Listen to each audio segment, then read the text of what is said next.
Alright friends, तो start करते हैं इस पूरे कोर्स का सबसे एक्साइटिंग, सबसे अच्छा पार्ट, जो कि क्या होने वाला है, प्रोजेक्ट। और प्रोजेक्ट में हम क्या करेंगे, जिसकी हम शुरुआत से बात करते आ रहे हैं, हम बनाएंगे मिंत्रा वेबसाइट का क्लोन। आप में से काफ़ी लोगों ने मिंत्रा को कभी ना कभी विजिट किया हुआ या इसका नाम सुना होगा। मिंत्रा क्या है, अगर आपको कपड़े या ऐसी कोई भी एक्सेसरीज परचेज करनी है, उसकी एक बहुत ही अच्छी वेबसाइट है। एक बात आपको यहाँ पर ध्यान रखनी है कि हमने CSS जितना भी पहले पढ़ा है पिछले 6 साढ़े 6 घंटे में, उतने कॉन्सेप्ट्स आपके लिए इनफ होने वाले हैं टू मेक दिस प्रोजेक्ट। तो ऐसा नहीं है कि हम यहाँ पर कोई नई मैजिकल चीज़ें करेंगे, हम बस उन्हीं का रिविजन करेंगे, उन्हीं को अप्लाई करेंगे। जो कॉन्सेप्ट्स हमने सीखे हैं उनको ठीक से देखेंगे कि कहाँ पर एक्चुअल रियल लाइफ प्रॉब्लम में कैसे हमको देखना होता है कि कहाँ क्या अप्लाई करना है और उसको किस तरह से अप्लाई करेंगे। तो एक तो हुई ये बात। दूसरी बात, एक बार देख लेते हैं कि मिंत्रा दिखती कैसी है जिसको हमको बनाना है। तो देखिए, ये मिंत्रा की वेबसाइट है। अगर आप देखेंगे तो काफ़ी बड़ा ही एक बार में प्रोजेक्ट हो जाता है। अगर आप देखेंगे तो ये प्रोजेक्ट इतना बड़ा होने वाला है कि आपको हम यहाँ पर 1-1.5 घंटे में इसको कंप्लीट करेंगे। बट जब आप इसको कंप्लीट कर लें, इसको एक अच्छे से रेपो में चेक इन करिए, आप भी गिटहब की बनाकर आप इसको अपने रिज्यूमे में मेंशन कर सकते हैं। आपको जॉब में हेल्प करेगा, और जो बाद में हेल्प करेगा वो तो करेगा। मैं इस बात की गारंटी देता हूँ कि जब आप ये प्रोजेक्ट बना लेंगे तो आप अपने आप में कॉन्फिडेंट फील करेंगे कि हाँ, CSS के कॉन्सेप्ट मुझे समझ आ गए हैं और मैं CSS को मौका पड़ने पर अप्लाई कर पाता हूँ। तो वो ही सबसे इंपॉर्टेंट बात। अब देखिए, उसके बाद जब हम किसी भी वेबसाइट को देखते हैं तो बहुत सारी चीज़ें हमको इसमें देखनी होती हैं। जैसे देखिए, ऊपर का जो पूरा का पूरा नेविगेशन बार है, जिसको नेविगेशन बार बोलते हैं, जहाँ आप क्लिक करके अलग अलग पार्ट्स में जाते हैं, वो किस तरह से बनेगा। ये जो बीच का पार्ट है, इसको जनरली क्या बोलते हैं, मेन बैनर इमेज बोलते हैं। बैनर इमेज कहाँ से आएगी, उसका देखिए मिंत्रा किस हिसाब से डिजाइंड है। इसमें जनरली एक ना एक कोई सेक्शन होता है और उसके बाद इंटरनली आप उसमें क्लिक करके उसी टाइप की चीज़ों को आप खरीद सकते हैं। जैसे यहाँ आप क्लिक करके जूते खरीद सकते हैं, या यहाँ शर्ट्स खरीद सकते हैं, सैंडल्स खरीद सकते हैं, टी-शर्ट्स खरीद सकते हैं, जो भी आप खरीदना चाहते हैं। उसके अलावा कैटेगरी भी इस तरह से सेल वाली, इसके हिसाब से कैटेगरीज यहाँ पर रहती हैं, और बाद में आपका रहता है फुटर। एक देखिए, अच्छी बात यह है कि ये एक्चुअली मिंत्रा की वेबसाइट नहीं है, ये ऑलरेडी वो क्लोन है जो हम बनाने वाले हैं। यानी आपका जो प्रोजेक्ट दिखेगा वो बिल्कुल ऐसा दिखेगा जो करंटली यहाँ पर दिख रहा है। अगर मैं एक्चुअल मिंत्रा की वेबसाइट आपको दिखाऊं तो देखिए, एक्चुअल मिंत्रा की वेबसाइट ये है। बिल्कुल सेम तरह का नेविगेशन बार है, सेम यहाँ पर इमेज लगी हुई है। नीचे ये जो आप इमेजेस देख पा रहे हैं, बिल्कुल सेम हेडिंग्स हैं, सेम इमेजेस हैं। ओनली डिफरेंस क्या है, ये थोड़ा सा मूविंग पार्ट्स हैं। मूविंग पार्ट्स में जाके कब देखेंगे ज़्यादा, हमने एनिमेशन तो देखा है, बट यहाँ पर क्या है, चीज़ें ही चेंज हो रही हैं। तो ये जब हम JS पढ़ेंगे, नेक्स्ट में जावास्क्रिप्ट पढ़ेंगे, वहाँ पर जाकर हम इनको लगाना सीखेंगे। उसके अलावा जो लुक एंड फील है वेबसाइट का, वो एक्जैक्टली सेम है। देखिए, एक चीज़ यहाँ पर आपको समझ आनी चाहिए, ये भी देखिए, शॉप बाय कैटेगरी जो हम वहाँ देख रहे थे, सारे इमेजेस सब एकदम सेम है, और नीचे जो है इसका फुटर आ रहा है हमारी तरह। एक यहाँ पर समझने की बात यह है कि हमको अपनी एक्सपेक्टेशंस उसी हिसाब से रखनी है जो हमारी अभी कैपेबिलिटी है। अभी हमने कितना 5-6 घंटे HTML पढ़ा है, 5-6 घंटे CSS पढ़ा है, उसके बेसिस पर हम अगर मिंत्रा जैसी वेबसाइट जिसमें शायद 2000 बहुत अच्छे इंजीनियर लगातार जिसको मेंटेन कर रहे हैं, अगर उसका लुक एंड फील भी अगर हम कॉपी कर पा रहे हैं, तो ये बहुत ही बड़ा अचीवमेंट है। और आप इससे ये गारंटी कर सकते हैं कि आपको CSS की नॉलेज आ गई है। ऑब्वियसली वेबसाइट की फंक्शनिंग अभी हम उस लेवल पर कॉपी नहीं कर पाएंगे, ना हम उसको चला पाएंगे। ठीक है, तो चलिए अपनी जर्नी शुरू करते हैं प्रोजेक्ट बनाने की। सबसे पहले देखते हैं हमने प्रोजेक्ट में सेटअप क्या किया है। ठीक बात है, देखिए अभी मैंने एकदम ब्लैंक स्लेट कर दिया। यानी अब मैं अगर इसको एक बार रिफ्रेश करूं तो क्या हुआ, कुछ भी नहीं चल रहा है, मेरा लाइव सर्वर भी नहीं चल रहा है, सब कुछ एकदम क्लीन है। और कुछ इमेजेस को यहाँ पर कॉपी करके रखा है। देखिए, जैसे मिंत्रा का लोगो है जिसको हम कहीं पर यूज करेंगे। अगर हम आकर मिंत्रा की वेबसाइट को दोबारा देखें, देखिए एक्चुअल मंत्रा.com है, तो जैसे ये जो इमेजेस हैं ये हमको यूज करनी होती है। ठीक है, तो उसके लिए हमने क्या किया है, ताकि आपको ये सब अपने आप जाके इंडिविजुअली डाउनलोड ना करनी पड़े, तो इमेज हमने पहले से डाउनलोड कर रख दी है। इमेज डाउनलोड करने के लिए इन जनरल हम क्या कर सकते हैं, कभी भी यहाँ पर आपको जो भी चाहिए, मान लीजिए आप शूज की इमेज लगाना चाहते हैं, आप शूज लिखिए, कोई भी इमेज यहाँ पर आ जाएंगी, इमेजेस पर जाइए। अब यहाँ से आप कोई भी इमेज जो उठाकर यूज कर सकते हैं। यहाँ आइए, इमेज पे आप जाकर क्या करेंगे, राइट क्लिक करके करिए सेव इमेज एज, या copy image, save image as करके उसको अपने ही फोल्डर में सेव कर लीजिए। हमने पूरे प्रोजेक्ट में भी कई बार किया है, तो कोई नई चीज नहीं है ना। तो सेम चीज हमने क्या किया है, यहाँ पर वो इमेजेस आपके लिए पहले से लगाकर रख दी हैं। तो 2 इमेजेस तो ये हैं, एक देखिए जो बैनर इमेज हमको बड़ी सी लगानी है, एक जो हमारा लोगो है। उसके अलावा हमने जो 2 कैटेगरी के जो कपड़ों की इमेजेस हैं उनको भी यहाँ पर कॉपी पहले से करके रखा है, ताकि आप ये डायरेक्टली जाकर यूज कर सकें। तो आप भी क्या कर सकते हैं, अपना प्रोजेक्ट अगर स्क्रैच से भी स्टार्ट कर रहे हैं तो गिटहब की रेपो का लिंक ऑलरेडी पड़ा हुआ है, वहां जाइए, या इस फोल्डर के अंदर जैसे जाएंगे सारे के सारे इमेजेस आपको मिल जाएंगे। इसको आप एज बंडल डाउनलोड करके अपना प्रोजेक्ट भी स्टार्ट कर सकते हैं। ठीक है, आप अगर अपना प्रोजेक्ट बना रहे हैं तो इसके लिए अलग से फोल्डर बना लीजिए, जो आपको नाम रखना है रखिए, अलग से चाहिए तो गिटहब रेपो बना लीजिए और उसको अपनी जगह पर चेक इन करते रहिए। ठीक है, अब इसके अलावा शुरुआत करने से पहले एक और हम इंपॉर्टेंट चीज डिस्कस करेंगे। वो इंपॉर्टेंट चीज क्या है, देखिए बहुत सारी वेबसाइट ऐसी होती हैं जिनको कॉपी करना बड़ा आसान है। मैक्सिमम वेबसाइट जो होती हैं जिनको इंस्पेक्ट करना आसान है। अभी तक हमने जितनी वेबसाइट देखी, जैसे कि मान लीजिए wikipedia.com खोल लेता हूँ, है ना। मैंने wikipedia.com खोला। एक्चुअली बाय द वे कोई भी वेबसाइट, मोस्टली वेबसाइट आप क्या करते हैं, राइट क्लिक करते हैं, इंस्पेक्ट करते हैं, हम जैसे पहले भी देख रहे थे। उसके बाद अलग अलग चीजों को आप सेलेक्ट कर सकते हैं, अलग अलग चीजों की उनकी प्रॉपर्टी देख सकते हैं। जैसे मान लीजिए ये वाला आइकन क्लिक कर लूं, तो उसके बाद अब मैं जिस भी चीज पे जाऊंगा तो उसकी क्या होगी, सारी की सारी CS प्रॉपर्टी स्टाइलिंग मेरे को दिखना शुरू हो जाएगी। जैसे मैंने इसको सिलेक्ट किया, देखिए क्या दिखा रहा है, इसका कलर दिखा रहा है, इसका फॉन्ट दिखा रहा है, एक्सेसिबिलिटी सेटिंग्स दिखा रहा है, इसकी हाइट एंड विड्थ दिखा रहा है, ये सब कुछ दिखा रहा है। ठीक बात है। अब ये हम मोस्ट ऑफ द वेबसाइट्स में कर सकते हैं जिनको क्लोन करना आसान होता है।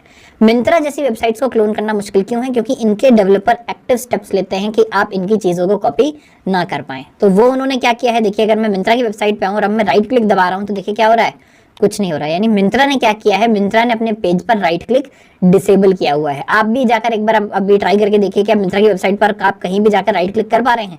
इन्होंने क्या किया है, जावास्क्रिप्ट यूज करके राइट क्लिक को डिसेबल कर दिया कि कोई भी आदमी राइट क्लिक ना कर पाए। पर ये क्या है, देखिए एक यहाँ पर चीज जो हमको समझने वाली है वो ये है कि हमने बात क्या की थी कि ब्राउजर किस हिसाब से काम करता है।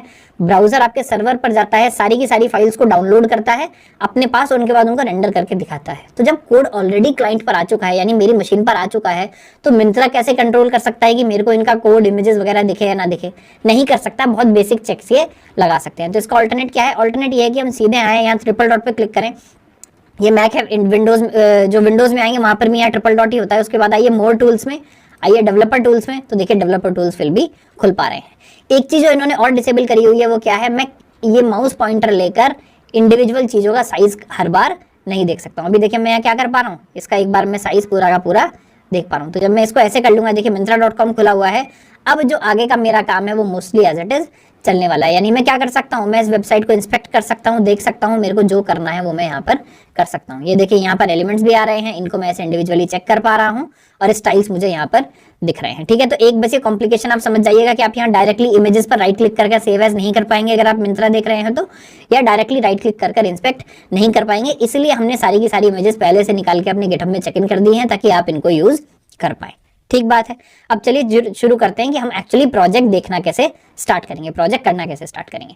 तो अगर हम सबसे पहले देखें, देखिए वेबसाइट के इंपॉर्टेंट पार्ट्स कौन कौन से हैं। एक तो होता है, देखिए सबसे इंपॉर्टेंट पार्ट जो होता है एक्चुअली किसी भी वेबसाइट में हमको 60-70% टाइम कहाँ लग जाता है, ऊपर का ये नेविगेशन बार बनाने के लिए। अगर आपने नेविगेशन बार बना लिया है तो मान लीजिए आपकी आधी जंग पूरी हो चुकी है। ठीक है, उसके बाद क्या होगा, क्योंकि देखिए एक ही हमको बड़ा इमेज लगाना होगा, स्पेसिंग वगैरह देखनी होगी। उसके बाद क्या होगा, ये इसने हेडिंग्स लगाए हैं, अपनी हर सेक्शन के हेडिंग्स लगाए हैं। मान लीजिए क्या बोल रहा है, मेडल वर्दी ब्रांड्स टू बैग। उसके बाद क्या है, देखिए यहाँ इसने फिर ये इमेजेस लगाई हुई हैं पूरी पूरी। एक अच्छी बात हमारे लिए आसान क्या हो गई है कि इन्होंने ये जो नीचे है इनको टेक्स्ट नहीं रखा है, देखिए पूरी की पूरी इमेज है। ये टेक्स्ट भी है फ्लैट 65% ऑफ, इसकी हमको स्टाइलिंग नहीं करनी पड़ेगी क्योंकि मंत्रा क्या कर रहा है, इनको एज अपने डिजाइनर से इमेजेस बनवाकर डायरेक्टली यहाँ पर इमेजेस ही अपलोड कर रहा है। ठीक बात है। तो हुआ कि सेक्शन की हेडिंग, उसके बाद उसके इमेजेस, सेक्शन की हेडिंग, उसके बाद इमेजेस एंड लिंक। ऑब्वियसली मैं इस पर क्लिक करूंगा तो किसी ना किसी कैटेगरी के अंदर जा सकता हूँ। तो ऐसे हमारी कैटेगरी और लिंक चलते रहेंगे। और उसके बाद क्या आएगा, मेरा एक फुटर आएगा जिसमें काफी सारे लिंक्स होंगे जो मेरे ऊपर नेविगेशन में थे, वो लिंक्स दोबारा होंगे, कस्टमर फोकस के लिंक्स होंगे, मेरा कॉपीराइट होगा, ये सब होगा, है ना। तो 4 हमारे मेन सेक्शंस हुए। सबसे पहले हुआ नेविगेशन बार, फिर हुआ हमारा बैनर इमेज, फिर हुए individual sections and images, and उसके बाद सबसे नीचे क्या होगा, मेरा फुटर।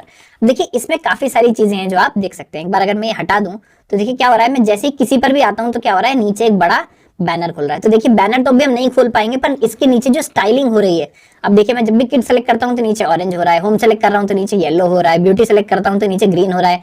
ये सब हम जरूर क्या करेंगे, इम्यूलेट करने की कोशिश यहाँ पर करेंगे। ठीक बात है। तो ये हुई, मेरे को मोटा मोटा वेबसाइट का स्ट्रक्चर समझ आ गया। तो अब मैं चलता हूँ वापस और क्या करता हूँ, अपना वेबसाइट का स्ट्रक्चर बनाना अपन स्टार्ट करते हैं। तो सबसे पहले क्या करेंगे, सबसे पहले जनरेट कर लेंगे डिफॉल्ट कोड। ठीक है ना, इसमें जो ऊपर है ये मैं हटा देता हूँ और अभी जो हमारा लेफ्ट सेक्शन है इसको कर देते हैं बंद और इसको कर लेते हैं थोड़ा सा बड़ा। ठीक बात है। और ब्राउजर को एक्चुअली इतना बड़ा भी करने की जरूरत नहीं है, इसको थोड़ा छोटा कर लेते हैं। अब देखिए डॉक्यूमेंट नहीं है, ये क्या है, मिंत्रा क्लोन। इसका नाम क्या कर देते हैं, ये है मेरा मिंत्रा क्लोन। सेव किया। अभी देखिए लाइव सर्वर चल नहीं रहा है तो इसको ओपन विद एक बार लाइव सर्वर कर लेते हैं। ये मेरा खुल गया और देखिए ऊपर क्या लिखा गया, मिंत्रा क्लोन लिखा गया। यानी मेरा प्रोजेक्ट जो है वो अभी स्टार्ट हो चुका है। अभी देखिए हम क्या करेंगे, क्योंकि बहुत बड़ा प्रोजेक्ट होने वाला है, काफी सारी CSS होगी, तो CSS को यहाँ पर अलग फाइल में लिखेंगे। तो सबसे पहले क्या करते हैं, इसको लिंक कर लेते हैं, किसको, index.css को। तो मेरी index.css फाइल लिंक हो गई है ना। अब मेरा ये आ गया और index.css फाइल लिंक हो गई। अब सीधे आ जाते हैं बॉडी में। तो देखिए बॉडी में सिमेंटिक टैग्स हमने यूज करने देखे थे। तो सबसे पहले क्या लिखेंगे, एक बनाएंगे हेडर सेक्शन जिसमें कि होगा हमारा टॉप बार, है ना। उसका दूसरा सेक्शन क्या बनाएंगे, दूसरा सेक्शन होता है मेन, है ना। और तीसरा सेक्शन क्या होगा, तीसरा सेक्शन होगा फुटर। ठीक बात है। तो हमने सबसे पहले तीनों सेक्शन बना लिए। यहाँ पर क्या करते हैं, अभी सिर्फ यही टेक्स्ट लिखकर छोड़ देते हैं ताकि हमको पता रहे क्या चीज कहां पर दिख रही है। अभी हम मोटा मोटा क्या बना रहे हैं, देखिए पहले हम वेबसाइट को देखेंगे और अपना पहले HTML का स्केलेटन बना लेंगे। स्टाइलिंग हम उसके बाद, ऑल्दो ये दोनों चीजें साथ साथ भी चलती रहेंगी, बट पहले मोटा मोटा अपना जो हमको कम से कम जो मेजर कंपोनेंट्स हैं पहले उनको HTML में बना लेंगे, फिर उनकी स्टाइलिंग शुरू करेंगे। तो हमने हेडर बना लिया, मेन बना लिया और फुटर बना लिया, या ना, है ना। तो मेन के अंदर क्या होंगे, 2 सेक्शन फर्दर होंगे। मेन के अगर अंदर में जाऊं तो इसके अंदर 2 चीजें क्या क्या होंगी, इसकी क्लास क्या दे देंगे, डॉट लगाकर, मान लीजिए बैनर दे देते हैं, बैनर कंटेनर। जो इमेज आएगी या जो एक्चुअल लिंक आएगा वो इसके अंदर आएगा, तो बाहर पहले एक डिव बना लेते हैं, किसके लिए, बैनर बनाने के लिए, है ना। और उसके बाद उसके नीचे क्या आएगा, उसके नीचे आएंगी कैटेगरी, और पहले मेरी कैटेगरी का नाम है, उसके बाद क्या है, मेरी एक्चुअल जो उसकी इमेजेस हैं वो है ना। तो यहाँ पर एक और क्लास बना लेते हैं, क्या, मान लीजिए कैटेगरी हेडिंग, है ना। कैटेगरी हेडिंग के नाम से डिव बना लिया और उसके बाद कैटेगरी आइटम्स। ठीक है। अब इसको हम कितनी भी बार रिपीट कर सकते हैं। देखिए अगर मेरे को मल्टीपल कैटेगरी चाहिए होंगी तो मैं मल्टीपल कैटेगरी और मल्टीपल कैटेगरी आइटम यहाँ पर बनाता रहूंगा। ठीक है। तो ये मैंने मोटे मोटे सेक्शन बना लिए। उसके बाद आ जाते हैं हेडर सेक्शन। अभी देखिए मेन को यहाँ से हटा सकते हैं क्योंकि अभी मेन मेरे को यहाँ पर नहीं चाहिए। यहाँ पर क्या कर देते हैं, इसको कर देते हैं बैनर कंटेनर,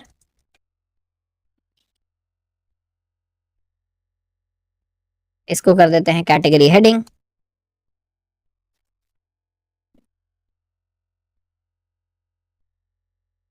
और इसको कर देते हैं आइटम्स। ठीक है। एक बार सेव करते हैं, देखिए ताकि मेरे को ये मोटा मोटा दिखने लगे कि मेरा पेज कैसे अरेंज है। एक्चुअली यहाँ पर मैं क्या कर सकता हूँ, इनको इसी तरह से छोड़ सकता हूँ, यानी मेरे वैसे भी जो बाय डिफॉल्ट ब्लॉक एलिमेंट्स हैं, डिव क्या होते हैं, ब्लॉक एलिमेंट्स होते हैं। ऊपर हेडर ही आना है, उसके बाद ये 3 आइटम्स आने हैं, नीचे पेज के फुटर आना है। इनकी स्पेसिंग वगैरह हम एडजस्ट करेंगे। ऑब्वियसली हेडर छोटा होना चाहिए, फुटर एकदम बॉटम में होना चाहिए, बट बेसिकली ऑर्डर यहाँ पर सेम है, जो कि बहुत अच्छा मेरे को यहाँ पर लग रहा है। अब देखिए वापस हेडर को आकर देखते हैं, यानी ये जो मेरा पूरा का पूरा हेडर है, इसको भी अगर मैं पार्ट्स में डिवाइड करना चाहूँ तो देखिए क्या क्या चीजें हैं। सबसे पहले तो मेरा यहाँ पर कोने में आइकन लगा हुआ है। उसके बाद क्या है, बहुत सारे यहाँ पर कैटेगरीज हैं जो क्लिकेबल मेरा नेविगेशन है, यानी ये क्या है, मेरी पूरी की पूरी नेविगेशन बार है। उसके बाद क्या है, एक सर्च बार है जिसमें एक आइकन है और एक मेरा इनपुट बॉक्स है। ठीक है। और उसके बाद क्या है, मेरे 3 और आइकन्स हैं जो मेरे, मान लीजिए मेरे सबसे क्या है, एक्शन आइटम्स है ना। तो यहाँ पर एक प्रोफाइल एक्शन है, एक विश लिस्ट एक्शन है और एक मेरा शॉपिंग बैग है। ठीक है। तो यहाँ पर भी मोटा मोटा हमने क्या किया, इसको 4 सेक्शंस में हमने इसको डिवाइड कर लिया। ठीक है। तो एक बार इसके 4 सेक्शंस कौन कौन से हैं वो 4 सेक्शन बना लेते हैं। अभी क्या करते हैं, हेडर का प्लेस होल्डर टेक्स्ट हटा देते हैं। देखिए मैं टेक्स्ट क्या कर रहा हूँ, जब भी मैं किसी सेक्शन को डिफाइन करना शुरू करता हूँ तो उसका प्लेस होल्डर टेक्स्ट हटा देता हूँ, क्योंकि अब उसके मैं बच्चे डिफाइन कर पा रहा हूँ। तो प्लेस होल्डर टेक्स्ट आप चाहे लगा सकते हैं, अपनी अपनी प्रेफरेंस है। मैं इसको लगाना पसंद करता हूँ क्योंकि कई बार ऐसा होता है जब थोड़ा प्रोजेक्ट बड़ा हो जाता है, आपको पता ही नहीं चलता कि आपने वो सेक्शन ऐड भी किया था या नहीं किया था, या वो सेक्शन कहाँ दिख रहा है। तो जब तक आपका उसमें कुछ कंटेंट नहीं है तो आप उसमें अगर प्लेस होल्डर टेक्स्ट डाल देंगे तो आपको दिखता रहेगा। देखिए इसके अंदर हमको क्या करना है, इसके अंदर हमको 4 सेक्शन बनाने हैं, है ना। तो सबसे पहले क्या बना लेते हैं, मान लीजिए एक बना लेते हैं लोगो कंटेनर, है ना। अभी देखिए हम सिर्फ कंटेनर्स बनाते जा रहे हैं, उसके अंदर अभी हम कुछ नहीं कर रहे हैं ना। दूसरा क्या होगा, नेविगेशन कंटेनर, है ना, सॉरी इसको डॉट के साथ लगाते हैं। दूसरी क्या होगी, इसको तो नैव ही रखेंगे हम, क्यों, क्योंकि हमारे पास क्या है, सिमेंटिक टैग है, तो उसको नैव रख लेते हैं और इसकी क्लास क्या दे देते हैं, नैव बार। ठीक है। इसके अंदर मैं क्या करूंगा, अपना पूरा का पूरा जो हमने सेकंड सेक्शन देखा था, यानी ये तो हो गया मेरा लोगो कंटेनर, ये हो गई मेरी नैव बार। ये बात समझ आ रही है क्या। इससे अगले का हम क्या नाम रखेंगे, इससे आगे क्या है, इसके आगे है पूरा सर्च बार और उसके बाद है एक्शन बार। तो इनके नाम ये रख लेते हैं, यानी एक लगाते हैं सर्च बार, ठीक है, और एक और डिव बना लेते हैं, क्या, एक्शन बार। ये बात समझ आ रही है क्या, है ना। अब देखिए यहां से ये भी चला गया, तो यहाँ क्या करते हैं, इसको लिख देते हैं लोगो, इसको लिख देते हैं नैव, इसको लिख देते हैं सर्च और इसको लिख देते हैं एक्शंस। ठीक है। अभी देखिए क्या हुआ, ये सब चीजें भी कैसे आ रही हैं, मेरी वर्टिकली आ रही हैं यहाँ पर मेरे को ये चीजें किस तरह से चाहिए। अभी थोड़ा सा पेज बड़ा कर लेते हैं जब तक और हम सारी चीजें ऐड नहीं कर रहे हैं। देखिए लोगो, नैव, सर्च, एक्शन, मैं क्या चाहता हूँ एक्चुअली, लोगो यहाँ पर आए, नेविगेशन आइटम्स यहाँ पर आए, सर्च यहाँ पर आए और एक्शंस यहाँ पर आए। तो अगर किसी भी चीज के अंदर, किसी भी कंटेनर के अंदर मेरे को चीजों को हॉरिजॉन्टली अलाइन करना है, तो उसके लिए हम क्या देख कर आए थे, उसके लिए हम देख कर आए थे फ्लेक्स बॉक्स। तो हम क्या करें, अभी मेरे को समझ आ रहा है कि अगर मैं हेडर को क्या करूं, हेडर को अगर मैं फ्लेक्स बॉक्स बना दूं तो ये चारों चीजें कैसी आ जाएंगी, लाइन से आ जाएंगी। ये बात आपको समझ आ रही है क्या।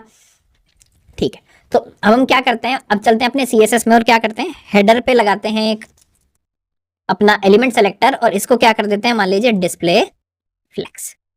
देखिए जैसे मैंने डिस्प्ले फ्लेक्स किया और सेव किया, क्या हुआ, लोगो, नैव, सर्च, एक्शन सारे कहाँ आ गए, एक सीरीज में आ गए जो कि मेरे को चाहिए थे, है ना। तो देखिए प्लेस होल्डर लगाने का ये फायदा होता है कि मैं अभी से ऑलरेडी सीएसएस अप्लाई करना स्टार्ट कर सकता हूँ। दूसरा हम क्या करते हैं, देखिए स्टार लगा के, जो हमको बाय डिफॉल्ट, अब तो बड़ा प्रोजेक्ट कर रहे हैं तो जो करना ही है वो क्या करेंगे, मार्जिन कर देंगे 0 और पैडिंग कर देंगे 0। ठीक है, तो मैंने मार्जिन 0 कर दिया, पैडिंग 0 कर दिया, इसको सेव कर दिया। देखिए क्या हुआ, सब चीज एकदम कोने कोने से स्टार्ट हो गई। अब एक बार आ जाते हैं वापस यहाँ पर, हम करते हैं इसको इंस्पेक्ट और पहले एक बार ही देखते हैं इसकी हाइट कितनी है।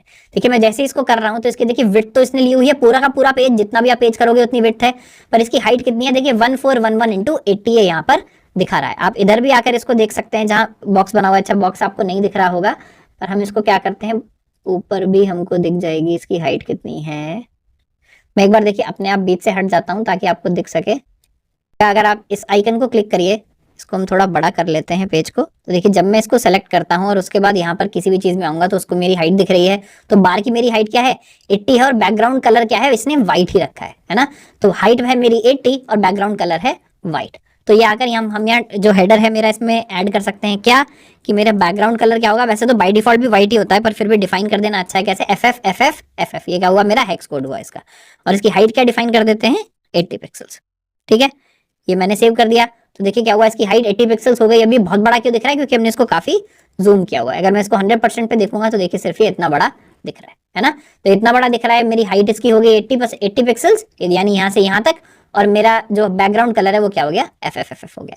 अभी देखिए एक चीज हमको और देखनी होती है मिंत्रा में, अगर मैं किसी भी टेक्स्ट पर जाऊं और देखिए मैं इसका वो देख रहा हूँ, जो फॉन्ट है वो देख रहा हूँ, तो फॉन्ट क्या दिख रहा है, असिस्टेंट एप्पल सिस्टम सिस्टम, यानी ये इसने पूरा का पूरा कोड यहाँ पर लिखा हुआ है। तो हम क्या कर सकते हैं, किसी भी चीज को क्लिक करके एक बार इसका जो पूरा का पूरा पूरे पेज पर ये सेम जो फॉन्ट यूज कर रहा है वो फॉन्ट हम भी यूज कर लेते हैं। देखिए ये फॉन्ट यहाँ से मिल रहा है, तो आप क्या कर सकते हैं, किसी का भी फॉन्ट कॉपी कर सकते हैं, है, और उसको हम लाकर अपने में भी पूरे के पूरे पेज में अप्लाई कर देते हैं कि भाई जहां भी यूज करना हो फॉन्ट यही यूज करना। देखिए सडनली क्या हुआ, मेरा फॉन्ट चेंज हो गया। देखिए मैं इसको हटा के फिर से आपको दिखाता हूँ। मैंने हटाया, सेव किया, देखिए डिफॉल्ट फॉन्ट ये था मेरे क्रोम का मैक पर। जैसे ही मैं इसको सेव करके सेव कर रहा हूँ तो देखिए क्या हुआ, मेरा जो फॉन्ट है वो चेंज हो गया। तो अभी हमारा जो फॉन्ट है वो भी कौन सा आने लग गया है, जो मिंत्रा अपने बार में यहाँ पर दिखा रहा है। ठीक बात है, तो मिंत्रा को हम अभी भी कॉपी कर रहे हैं, पूरे के पूरे में दिखा रहा है। क्या करते हैं, एक एक करके शुरू करते हैं। तो सबसे पहले मेरे को दिखाना है मिंत्रा वाला आइकन। तो सबसे पहले कहाँ जाएंगे, वापस जाएंगे index.html के अंदर, और मेरे को लोगो कंटेनर में क्या करना है, लोगो हटा के एक्चुअली मेरे को यहाँ क्या डालना है, लोगो डालना है। तो क्या करता हूँ मैं, यहाँ पर लगाता हूँ एक लिंक। देखिए हर चीज ये क्या होगी, क्लिकेबल होगी। इसका मतलब क्या, ये एक्चुअली होम वाला है, तो हमको क्या करना पड़ेगा, इनको सबको ए यूज करना पड़ेगा, यानी एंकर टैग लगाना पड़ेगा ताकि ये सब लिंक हो जाए। एक्चुअल लिंक अभी हम नहीं देंगे क्योंकि हम क्या कर रहे हैं, सिर्फ मेन पेज बना रहे हैं। तो लिंक्स की जगह हम क्या डालते जाएंगे, हैश डालते जाएंगे। तो यहाँ मैंने डाल दिया हैश, और इसके अंदर मेरे को क्या चाहिए, मेरे को चाहिए इमेज, है ना।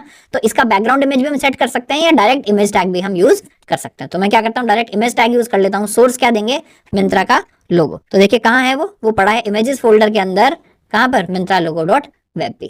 ये मैंने दे दिया। और ऑल्टरनेट टेक्स्ट क्या है, मान लीजिए इसका नाम दे देते हैं मिंत्रा होम। ठीक है, एक हमको इसको आईडी भी आइडियली देनी चाहिए, है ना। तो इसको आईडी भी हम क्या दे देते हैं, मिंत्रा होम। क्लास ही दे देते हैं क्योंकि अभी हम पूरे में क्लास ही दे रहे हैं, तो क्लास दे देते हैं क्या, मिंत्रा होम। ठीक है, अच्छा एक शब्द ये एक्स्ट्रा लग गया कोट। ठीक है, अभी हमको क्या करना है, देखिए इतना बड़ा आ गया, तो हमको क्या करना पड़ेगा, सीएसएस में जाते हैं मिंत्रा होम में, और क्या करते हैं, इसका डिफाइन करते हैं साइज। ठीक है, तो मैंने लगाया डॉट, यानी क्लास सेलेक्टर मिंत्रा होम। अभी मेरे को इसकी हाइट देखनी है, तो हाइट क्या करते हैं, वापस चलते हैं मिंत्रा में और देखते हैं इसने अपने आइकन की हाइट कितनी रखी है। देखिए इसने हाइट रखी है 53/36। तो हम भी अभी क्या करते हैं, इसकी हाइट क्या कर देते हैं 53, और विड्थ क्या कर देते हैं 36। अच्छा हमने एक्चुअली उल्टा दे दिया, विड्थ है इसकी 53 और हाइट है इसकी 36। ठीक है, देखिए आइकन मेरा ठीक से दिखने लग गया है। अभी हम क्या करते हैं, थोड़ी देर के लिए जब तक हम अपनी एक्चुअल नेविगेशन बार बना रहे हैं, अपने हेडर को हम कलर कुछ और दे देते हैं। बाद में इसको वापस व्हाइट कर लेंगे ताकि हमको दिखता रहे कि हमारा हेडर एक्चुअली है कहां से कहां तक, है ना। तो यहाँ पर क्या करते हैं, मान लीजिए कोई कलर दे देते हैं, देंगे लाइट ही, है ना, ताकि बहुत ज्यादा, ये देखिए पीच पफ इसको कलर दे देते हैं। तो जैसे ही मैं इसको करूंगा सेव, तो अभी मेरे को दिख रहा है कि मेरी नेविगेशन बार कहाँ पर है ना। देखिए आइकन तो मेरा आ गया, हालांकि इसका आइकन थोड़ा बड़ा लग रहा है, हमारा आइकन थोड़ा छोटा लग रहा है। वो ऐसा भी हो सकता है कि इसने उसमें पैडिंग वगैरह दिया हुआ हो। तो एक बार इसको थोड़ा सा हम बड़ा कर लेते हैं, मान लीजिए इसको मैं कर देता हूँ 45 और इसको मैं कर देता हूँ एक्चुअली हमको दोनों चीजें देने की जरूरत नहीं है, क्योंकि इमेज है, अगर मैं एक चीज दूं तो भी शायद चल जाना चाहिए। हाँ देखिए मैंने 45 दिया तो आइकन थोड़ा बड़ा हो गया, वरना क्या होगा उसकी एस्पेक्ट रेशियो खराब हो जाएगी, तो मैंने सिर्फ 45 दिया, ये चल गया। अभी देखिए हमको क्या करना है, इसको लेफ्ट से मेरे को थोड़ा सा स्पेसिंग भी देना है। कितना स्पेसिंग इसने दिया है, एक बार अगर मैं इसको सेलेक्ट कर लूं और यहाँ पर आकर देखूं तो इसने लेफ्ट मार्जिन दिया हुआ है, इसने शायद इसका जो पेरेंट है लोगो कंटेनर, इसने भी जो लोगो कंटेनर बनाया है उसको दिया हुआ होगा। एक बार लोगो कंटेनर को चेक कर लेते हैं। लोगो कंटेनर को इसने देखिए लेफ्ट से मार्जिन दिया हुआ है 56 पिक्सल्स का, है ना, ताकि ये एकदम लेफ्ट में ना दिखे, लेफ्ट से थोड़ा सा राइट में दिखे। हम क्या करेंगे, हम इस पूरे को जो मार्जिन देंगे, स्पेसेस देंगे, किस चीज में देंगे, हम देते हैं परसेंटेजेस में। तो मान लीजिए मैं जो मेरा मिंत्रा होम है, मेरे को क्या करना है एक्चुअली, मेरे को भी जो डिस्टेंस है वो किसको देना है, मार्जिन किसको देना है, लोगो कंटेनर को देना है। तो यहाँ मैं क्या करता हूँ, एक लोगो कंटेनर पे भी टारगेटिंग करता हूँ और इसको दे देता हूँ, मान लीजिए मार्जिन लेफ्ट 4%, है ना, 4% ऑफ टोटल विड्थ। अभी हम इसको कम ज्यादा कर लेंगे, इनिशियली हम सिर्फ वैल्यूज दे रहे हैं, उसके बाद इंस्पेक्ट करेंगे और इसको कम ज्यादा करते रहेंगे। तो अभी मैंने कहा भाई लेफ्ट से 4% पे आना। अब देखिए ये क्या है, मेरा पूरा का पूरा क्या है, फ्लेक्स बॉक्स है ना। तो अगर ये फ्लेक्स बॉक्स है तो ये नए सर्च एक्शन सारे के सारे यहाँ क्यों आ रहे हैं, क्योंकि एक तो इनमें स्पेसिंग नहीं डिवाइड करी है हमने, है ना, और दूसरा क्या नहीं डिवाइड किया है, वर्टिकली भी ये कहाँ आ रहे हैं, ऊपर आ रहे हैं। तो मैं कहाँ चलता हूँ, वापस हेडर में चलता हूँ। हेडर मेरा क्या है, फ्लेक्स है। यहाँ पर हम क्या करते हैं, जब भी किन्हीं चीजों को मेरे को हॉरिजॉन्टली अलाइन करना है, ठीक से हॉरिजॉन्टली उनके बीच में से स्पेसिंग देनी है, तो क्या करते हैं, जस्टिफाई कंटेंट। जस्टिफाई कंटेंट में क्या करता हूँ, देता हूँ स्पेस बिटवीन, यानी एकदम कोने कोने से मेरी चीजें शुरू करना और बीच में उनके स्पेस दे देना। मैं जैसे ही सेव करता हूँ तो देखिए क्या हुआ, मेरा ये यहाँ आ गया, नैव यहाँ चला गया, सर्च यहाँ चला गया, एक्शंस एकदम कोने में आ गया। अभी मेरे को क्या करना है, एक्शंस को भी राइट से देना है। तो एक्शंस के लिए हमने क्या क्लास बनाई है, एक्शन बार क्लास बनाई है। सेम चीज हम एक्शन बार के लिए भी कर देते हैं। पहले डिफाइन करता हूँ एक्शन बार, इसको क्या देंगे, मार्जिन राइट। तो हम बोल रहे हैं भाई जितनी भी हमारी स्क्रीन हो उसका 4% तो छोड़ ही देना लेफ्ट और राइट से, तभी हमारी वो जो बार है वो आनी चाहिए। अभी देखिए क्या हुआ, ये मिंत्रा यहाँ आ गया, नैव यहाँ आ गया, सर्च यहाँ आ गया, एक्शन यहाँ आ गया, यानी मोटी मोटी जगह हमारी सेट होनी शुरू हो गई है, जो कि आपको दिख रहा होगा। ठीक है, उसके बाद हमको क्या करना है, वर्टिकली भी इनको एकदम सेंटर में करना है। वर्टिकली सेंटर करने के लिए क्या करते हैं, वर्टिकली सेंटर करने के लिए करते हैं अलाइन आइटम्स। तो मैं क्या करता हूँ, अलाइन आइटम सेंटर कर देता हूँ। देखिए फ्लेक्स बॉक्स हमारा कितने अच्छे से यूज हो रहा है यहाँ पर। अभी मिंत्रा आ गया, नैव आ गया, सर्च आ गया, एक्शंस आ गया। अभी देखिए आइकन तो मेरा बनके क्या हो गया है, तैयार हो गया। और देखिए जैसे ही मैं इसके ऊपर आ रहा हूँ, होवर कर रहा हूँ, तो मेरा ये जो हैंड है ये भी चेंज हो जा रहा है। हैंड क्यों चेंज हो जा रहा है, क्योंकि ये क्लिकेबल है ना, हमको ये दिखाना है कि ये क्लिकेबल है। तो देखिए चेंज हो जा रहा है। और देखिए साइज बड़ा छोटा करने पर कैसे इनके आपस की जो स्पेसिंग है वो अपने आप एडजस्ट हो रही है। क्यों, क्योंकि हमने इसको क्या बनाया है, फ्लेक्स बॉक्स बनाया है। ठीक है, अभी चलिए नैव को डिफाइन करते हैं, इसके अंदर जाते हैं। ये तो मेरा बन गया।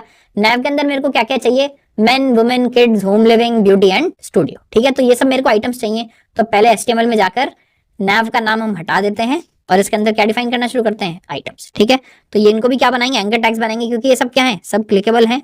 इसके अंदर क्या क्या चाहिए मेरे को, एक तो चाहिए main.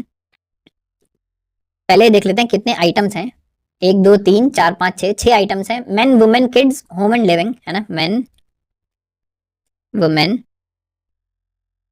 Kids, home and living, और उससे अगला क्या है, ब्यूटी एंड स्टूडियो। ठीक है, तो उसके बाद आया ब्यूटी एंड लास्ट आया एक और हमारा स्टूडियो। ठीक बात है, देखिए ये हमारे सारे के सारे यहाँ पर बनकर आ गए हैं। तो ये हमारे बनकर आ गए, इनको स्टाइलिंग हम देंगे। एक चीज और क्या है देखने वाली, देखिए स्टूडियो के ऊपर इसने क्या लिखा हुआ है, न्यू लिखा हुआ है। जिन लोगों ने हमारी HTML वाली वीडियो पढ़ी थी वहां हमने क्या किया था, इनको कैसे लगाया था, जब हम इक्वेशंस पढ़ रहे थे इनको लगाया था सबस्क्रिप्ट और सुपरस्क्रिप्ट। तो न्यू को मैं क्या लिख सकता हूँ, सुपरस्क्रिप्ट में लिख सकता हूँ। तो मैं स्टूडियो के बाद क्या लगाता हूँ, सुपरस्क्रिप्ट मेरा टैग लगाता हूँ और उसके अंदर लिख देता हूँ न्यू। तो देखिए क्या हुआ, स्टूडियो के ऊपर मेरा न्यू लिखा हुआ आ गया। ठीक है, अब हम करते हैं इनकी स्टाइलिंग शुरू। ठीक बात है, तो एक तो हम क्या करते हैं, अब अपना जो नैव बार है इसकी आके हम स्टाइलिंग देना शुरू करते हैं। नैव बार को अभी तक हमने कोई स्टाइलिंग नहीं दी है ना। तो आ जाते हैं नैव बार पे और इसकी हम देते हैं स्टाइलिंग। ठीक है, देखिए नैव बार को भी मुझे क्या करना है, नैव बार के अंदर भी अब बहुत सारे आइटम हो गए हैं, सॉरी नैव बार के अंदर भी अब बहुत सारे आइटम्स हो गए हैं और इनको भी मुझे क्या करना है, इक्वली डिवाइड करना है, थोड़ा थोड़ा इनमें स्पेस देना है। तो इसको भी क्या करते हैं, इसको भी डिस्प्ले कर देते हैं फ्लेक्स। ठीक है, अभी डिस्प्ले फ्लेक्स करने से कुछ नहीं होगा सिर्फ, क्योंकि मुझे अंदर की पहले बाकी स्पेसिंग वगैरह वो भी डिफाइन करनी पड़ेगी। अभी अगर मैं एक बार इसको आके इंस्पेक्ट करके देखता हूँ, है ना, ये तो हमारी वेबसाइट है, इसको तो हम इंस्पेक्ट कर ही सकते हैं। इसको हम लगा लेते हैं नीचे फिलहाल के लिए, है ना, जो इंस्पेक्ट बार है में नीचे लगा लेते हैं क्योंकि हमको ऊपर काम करना है। तो अगर मैं नैव बार को आके देखूं, देखिए नैव बार सिर्फ इतनी ही बड़ी दिखा रहा है, जबकि हम एक्चुअल मंत्रा पे जाकर देखा तो नैव बार क्या है, काफी बड़ी है। तो एक बार हम चल के इसको देखते हैं कि इसके पास भी कोई पेरेंट है क्या, है ना। देखिए पेरेंट क्या कर सकते हैं, हम लेफ्ट से भी देख सकते हैं, यहाँ से आप कोशिश कर सकते हैं ढूंढने की, वरना आप इनमें से किसी पर भी क्लिक करिए। मान लीजिए मैं मेन पर क्लिक कर देता हूँ, मेरे को यहाँ इसका क्या दिखेगा, पूरा जो HTML एलिमेंट है वो दिख जाएगा। उसका उससे ऊपर चलना शुरू करिए हायरार्की में। देखिए यहाँ करा, ये अभी भी मेन पर है। ये नैव कंटेंट किया, ये अभी भी इस पर है। नैव लिंक्स किया तो देखिए पूरा का पूरा ये सेलेक्ट मेरा हो गया है। तो जैसे ही मैंने ये किया तो ये क्या हो रहा, मेरा पूरा का पूरा ये देखिए यहाँ तक मेरा नैव बार आ रहा है ना। अभी भी ये नैव बार पर चल रहा है। अगर मैं नैव बार की विड्थ देखने की कोशिश करूं तो नैव बार की विड्थ मेरी कितनी है, 515 पिक्सल। तो 515 पिक्सल तो ये चाहिए ही थोड़ा सा भी ठीक दिखने के लिए। तो हम क्या करते हैं, एक इसमें हम एट्रीब्यूट लगा सकते हैं जिसका नाम क्या होता है, मिन विड्थ। तो मैं कह रहा हूं मेरी कुछ भी हो, पर मेरा जो बार है इसकी मिनिमम विड्थ कितनी होनी चाहिए, 500 पिक्सल। तो 515 था, मैंने अंदाजन 500 लगा लिया अभी यहाँ पर कि 500 तो होनी ही चाहिए। मेरा पूरा का पूरा पेज कितना भी छोटा बड़ा हो, इसको 500 से छोटा मत करना। एक बार आके देखते हैं इसका फर्क भी पड़ा है या नहीं पड़ा है। अभी अगर मैं नैव बार सेलेक्ट कर रहा हूँ तो देखिए क्या कर रहा है, अभी ये राइट में कितना सारा स्पेस इसने छोड़ के रखा हुआ है ना। यानी इसने सारी आइटम्स को अभी भी लेफ्ट से लगाना शुरू कर दिया। क्यों, क्योंकि ये क्या है, फ्लेक्स बॉक्स है। तो इसने सारी आइटम्स को लेफ्ट से लगाना शुरू कर दिया, राइट में क्या छोड़ दिया, स्पेस छोड़ दिया। तो उसके लिए हम क्या करेंगे, हम बोल देते हैं जस्टिफाई कॉन्टेंट, है ना, एंड स्पेस बिटवीन। तो क्या करो तुम भी भाई अपने बीच में स्पेस छोड़ दो, तुम्हारे पास जितना एक्स्ट्रा स्पेस है। तो देखिए क्या हुआ, सारी की सारी चीजें स्पेसिंग होकर आ गई है। अभी ऐसा लग रहा है सर बहुत बड़ा हो गया, राइट में जगह ही नहीं बची। देखिए पेज अभी भी हम जूम करके देख रहे हैं, इसलिए हमको ऐसा लग रहा है। मैं क्या करता हूँ, पेज को अगर 100% जूम पे ले आता हूँ तो यहाँ आ गए। यहाँ भी क्या करेंगे, सारी की सारी जब इनके भी हम साइजेस डिफाइन करेंगे सर्च और एक्शन के, तो ये अपनी अपनी जगह पर आ जाएंगे। ठीक बात है।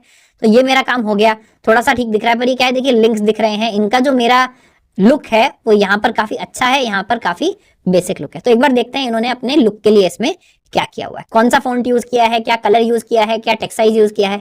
तो देखिए यहाँ पर हमको कलर भी दिख रहा है ना। यहाँ पर हमको फॉन्ट तो वही है जो पूरे पेज का है, पर फॉन्ट साइज इसने क्या डिफाइन किया है, 14 पिक्सल डिफाइन किया है। और उसने पैडिंग भी डिफाइन किया हुआ है अपने चारों तरफ। देखिए पैडिंग हमको शायद जरूरत ना पड़े क्योंकि हम फ्लेक्स बॉक्स यूज कर रहे हैं, पर इस पर क्लिक करके हम दो चीजें इससे क्या उठा सकते हैं, इसकी उठा लेते हैं हम, इसका फॉन्ट साइज, लेटर का स्पेसिंग और कलर। ठीक है, ये तीन चीज यहाँ से क्या करिए, आप सेलेक्ट करके कॉपी कर लीजिए, इधर आइए। और हमको ये कहाँ डिफाइन करना है, हमको ये डिफाइन करना है मेरे नैव बार के अंदर जितने भी एंकर टैग्स हैं उन सब के टेक्स्ट के लिए ये प्रॉपर्टीज अप्लाई होना चाहिए। बात समझ आ रहा है क्या। ये देखिए ये क्या है, मेरा नैव बार है। हमने क्या पढ़ा था, ग्रुप कर सकते हैं आप सेलेक्टर्स को। तो मैंने कहा नैव बार के अंदर जितने भी एंकर टैग्स हैं उनके लिए क्या अप्लाई कर दो, मेरी जो टेक्स्ट प्रॉपर्टी है ये अप्लाई कर दो कि उसका फॉन्ट साइज कर दो ये, लेटर स्पेसिंग कर दो ये, कलर कर दो मेरा ये। ठीक है, अब मैं इसको करता हूँ सेव। तो देखिए क्या हुआ, ये थोड़े से छोटे हो गए, मोटे हो गए, उसी हिसाब से दिखने लगे हैं। पर अभी भी देखिए ये वाले काफी बोल्ड दिखते हैं, यानी कोई ना कोई प्रॉपर्टी हमने मिस कर दी है। तो देखिए अभी मैं दोबारा से अगर यहाँ पर आकर देखूं तो इसने क्या दिया है, फॉन्ट वेट भी दिया हुआ है 700। फॉन्ट वेट हमने पढ़ा था 100 से 900 तक हो सकता है। और टेक्स्ट ट्रांसफॉर्म देखिए इसने अपर केस दिया है, यानी HTML में इसने भी हमारी तरह कैसे डिफाइन किया होगा, नॉर्मल लिखा होगा, बट क्योंकि इसने यहाँ अपर केस कर दिया है तो क्या हुआ, यहाँ पर सब कुछ कैप्स में आ रहा है। तो हम भी यही डिफाइन करते हैं, क्या हम बोलते हैं, फॉन्ट वेट। देखिए जब आप किसी को क्लोन करेंगे तो इन्वेस्टिगेशन और कोड बार बार चलता रहेगा, बार बार उसको जाकर देखेंगे उसने कैसा किया है, अपना आगे फिक्स करेंगे। और अच्छी बात यह है कि पूरा का पूरा वेब एक तरह से आप सोचें तो क्या है, ओपन सोर्स है। आप किसी की वेबसाइट खोलिए, कुछ भी अच्छा लग रहा है उसको देखिए, देखिए उसने स्टाइलिंग कैसे किया है, वो स्टाइलिंग आप अपने पास आकर कर सकते हैं। मैंने कर दिया फॉन्ट वेट 700। और दूसरा हमको क्या करना था, टेक्स्ट ट्रांसफॉर्म जो हम पढ़कर आए थे, टेक्स्ट ट्रांसफॉर्म, इसको क्या कर दिया, अपर केस। ये हमने कर दिया, सेव किया। तो देखिए थोड़ा सा ये बेटर लगने लग गया है। एक चीज और हमको क्या करनी है, टेक्स्ट डेकोरेशन हमको हटाना है, इनके नीचे के लिंक्स नहीं चाहिए। तो टेक्स्ट डेकोरेशन क्या कर देते हैं, नन कर देते हैं। ये तो हमने पहले भी किया है, नन करेंगे तो नीचे के जो लिंक्स हैं देखिए वो क्या करेंगे, हट जाएंगे सारे के सारे। अब एक चीज यहाँ पर जो हमारा टेक्स्ट है काफी हद तक ऐसा ही दिखने लगा है जैसा ही है, स्पेसिंग अभी थोड़ी सी गड़बड़ है, वो हम चेंज कर लेंगे। एक तो देखिए जो न्यू है ये कहाँ से लिखा हुआ है, रेड कलर से लिखा हुआ है, तो ये हमको भी करना है। अब ये कैसे करेंगे, ये तो मेरे ए के अंदर भी क्या है, ए के अंदर भी हमने सब टैग यूज किया है। तो देखिए हम 3 वो लगा सकते हैं, क्या ग्रुप कर सकते हैं। मैं बोल रहा हूँ भाई नैव बार के अंदर जो ए है उसके अंदर जो SUP टैग है यानी सुपरस्क्रिप्ट टैग है, उसके लिए मैं स्टाइलिंग डिफाइन कर रहा हूँ। मैं डायरेक्टली चाहूँ तो सुपरस्क्रिप्ट के लिए भी यूज कर सकता हूँ, बट उससे नुकसान क्या होगा, अगर पेज में कहीं और भी सुपरस्क्रिप्ट स्टाइलिंग यूज हुई होगी तो वो गड़बड़ हो जाएगी। तो 2 तरीके हैं, या तो आप यहाँ सुपरस्क्रिप्ट स्टाइलिंग में आकर इसकी कोई क्लास ऐड करिए, पर क्योंकि मुझे लग नहीं रहा कि ये स्टाइलिंग मुझे दोबारा कहीं यूज करनी पड़ेगी, तो मैं क्या कर रहा हूँ, बस इसको क्वालिफाई करके ग्रुप करके यहाँ पर डायरेक्टली यूज कर लेता हूँ। तो एक बार वापस चलते हैं, चलिए एक बार इसकी न्यू की स्टाइलिंग भी देख लेते हैं कि इन्होंने कैसे की हुई है। वापस आते हैं, इस न्यू को सेलेक्ट करते हैं, देखिए कलर भी है, फॉन्ट भी है ना। तो यानी हमको मिल गया इसका कहाँ पर इन्होंने डिफाइन किया है कलर, देखिए टेक्स्ट कलर यहाँ पर डिफाइंड है ना, टेक्स्ट अलाइन वगैरह इसने दिया हुआ है, वो सब मेरे को नहीं देखना है। तो मेरे को एक तो चाहिए इसका कलर कि मैं सेम कलर यहाँ पर यूज कर पाऊँ, है ना। तो मैंने इसका डिफाइन कर दिया, कलर होना चाहिए ये। और हमको क्या क्या दिखा था जब हमने यहाँ सेलेक्ट किया था, तो हमको दिखा था फॉन्ट साइज है इसका 10 पिक्सल्स, है ना। तो फॉन्ट साइज हम यहाँ खुद डिफाइन कर देते हैं, क्या 10 पिक्सल्स। ये मैंने डिफाइन कर दिया 10 पिक्सल्स। देखिए क्या हुआ, स्टूडियो न्यू एकदम वैसे ही लिखकर आ गया जैसे वहां पर लिखा हुआ था। तो ये काफी अच्छा लग रहा है अभी हमको, है ना। इसको एक बार फिर से देख लेते हैं कि जो मेरा नैव बार है इसके अंदर देखिए स्पेसिंग भी बीच में ठीक से हो रही है, या अभी स्पेसिंग जो है यानी काफी हद तक मेरा इसी तरह से दिख रहा है जैसा ये यहाँ पर दिखता है। ठीक बात है। तो अभी हम इसको ऐसे ही छोड़ देते हैं, पहले अपने सर्च बार और एक्शन बार बना लेते हैं, उसके बाद देखेंगे इनके बीच की स्पेसिंग या किसी भी चीज को फिट करना है या नहीं। अभी देखिए बैकग्राउंड कलर भी हमने कुछ दिया हुआ है ताकि हम अपना काम ठीक से कर पाए, हमको पता चले क्या चीज कहाँ पर है, बट बाद में हमको बैकग्राउंड कलर भी क्या करना है, व्हाइट करना है। तो चलिए अब चलते हैं सर्च बार की तरफ। अब सर्च बार में अगर हम आए, अभी तो हमने क्या लिखा हुआ है, यहाँ सर्च लिखा हुआ है। यहाँ पर आकर अगर हम देखें सर्च बार को, तो देखिए एक तो यहाँ पर इसने आइकन लगाया हुआ है और दूसरा यहाँ पर एक इनपुट बॉक्स दिया हुआ है ना। तो एक आइकन होगा यानी एक स्पैन है ना, और दूसरा क्या है, एक इनपुट बॉक्स है।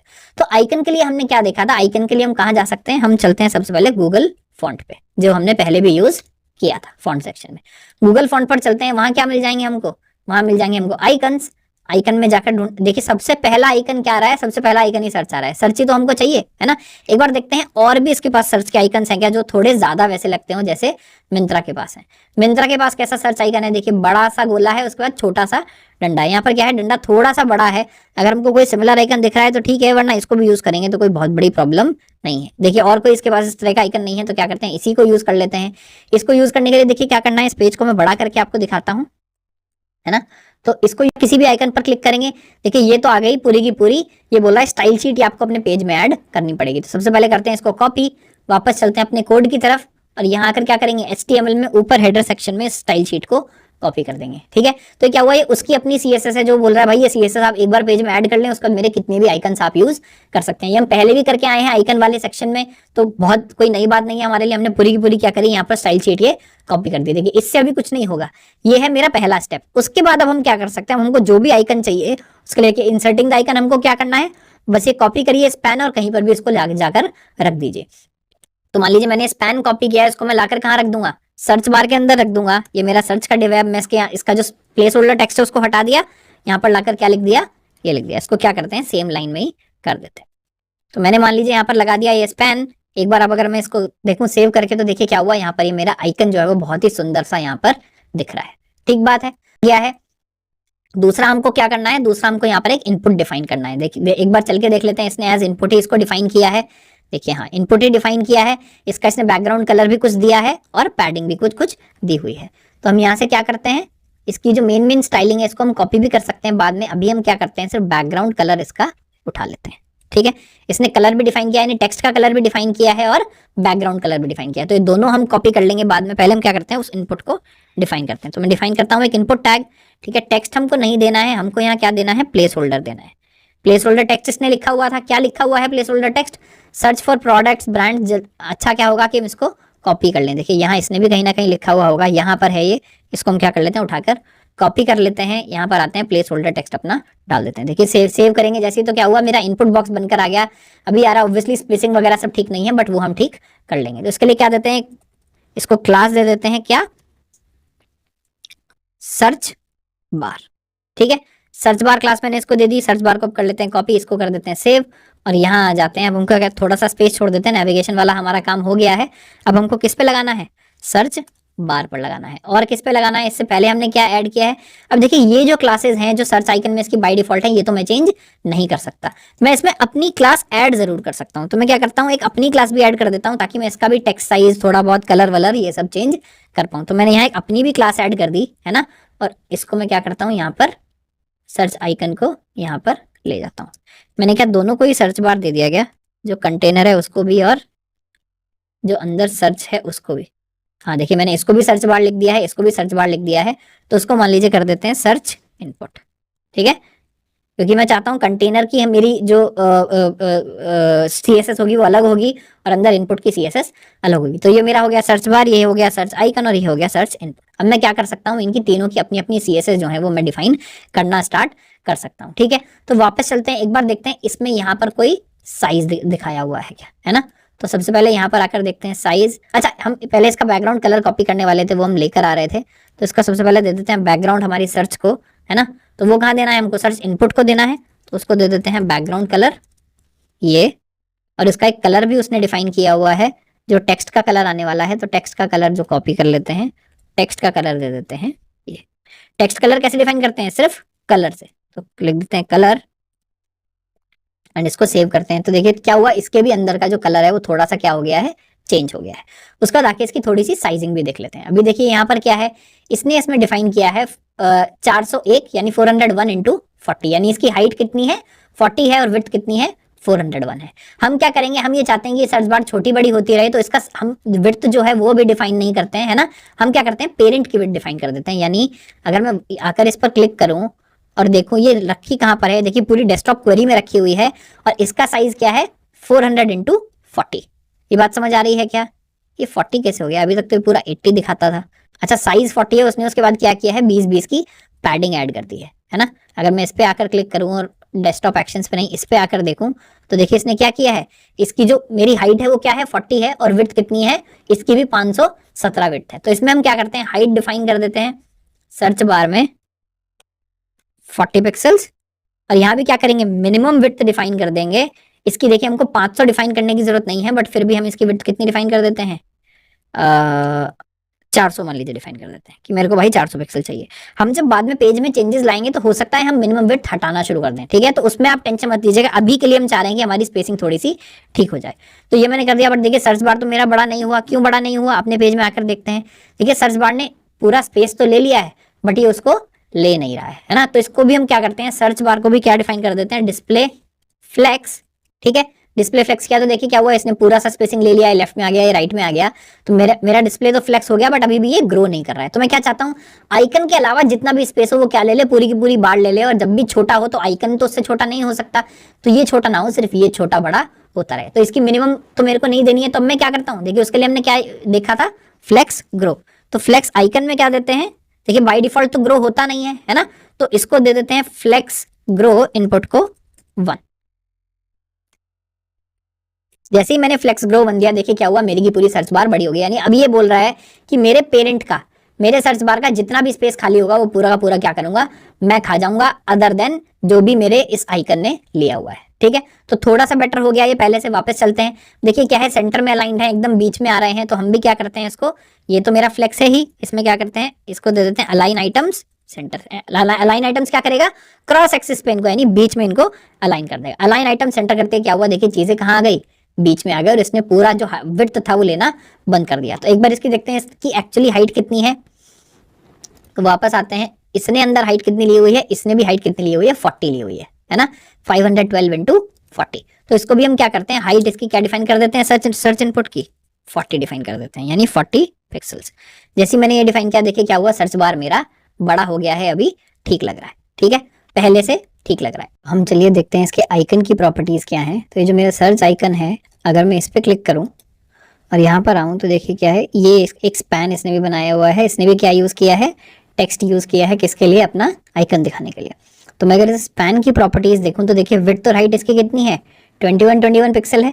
तो हमको एक्चुअली दोनों डिफाइन करने की जरूरत नहीं है, क्योंकि ये क्या है, फॉन्ट टाइप की चीज है। तो हम क्या करते हैं, हम भी आकर इसका जो हाइट है वो कितना डिफाइन कर देते हैं, आइकन का मान लीजिए 20 पिक्सल डिफाइन कर देते हैं, ठीक बात है।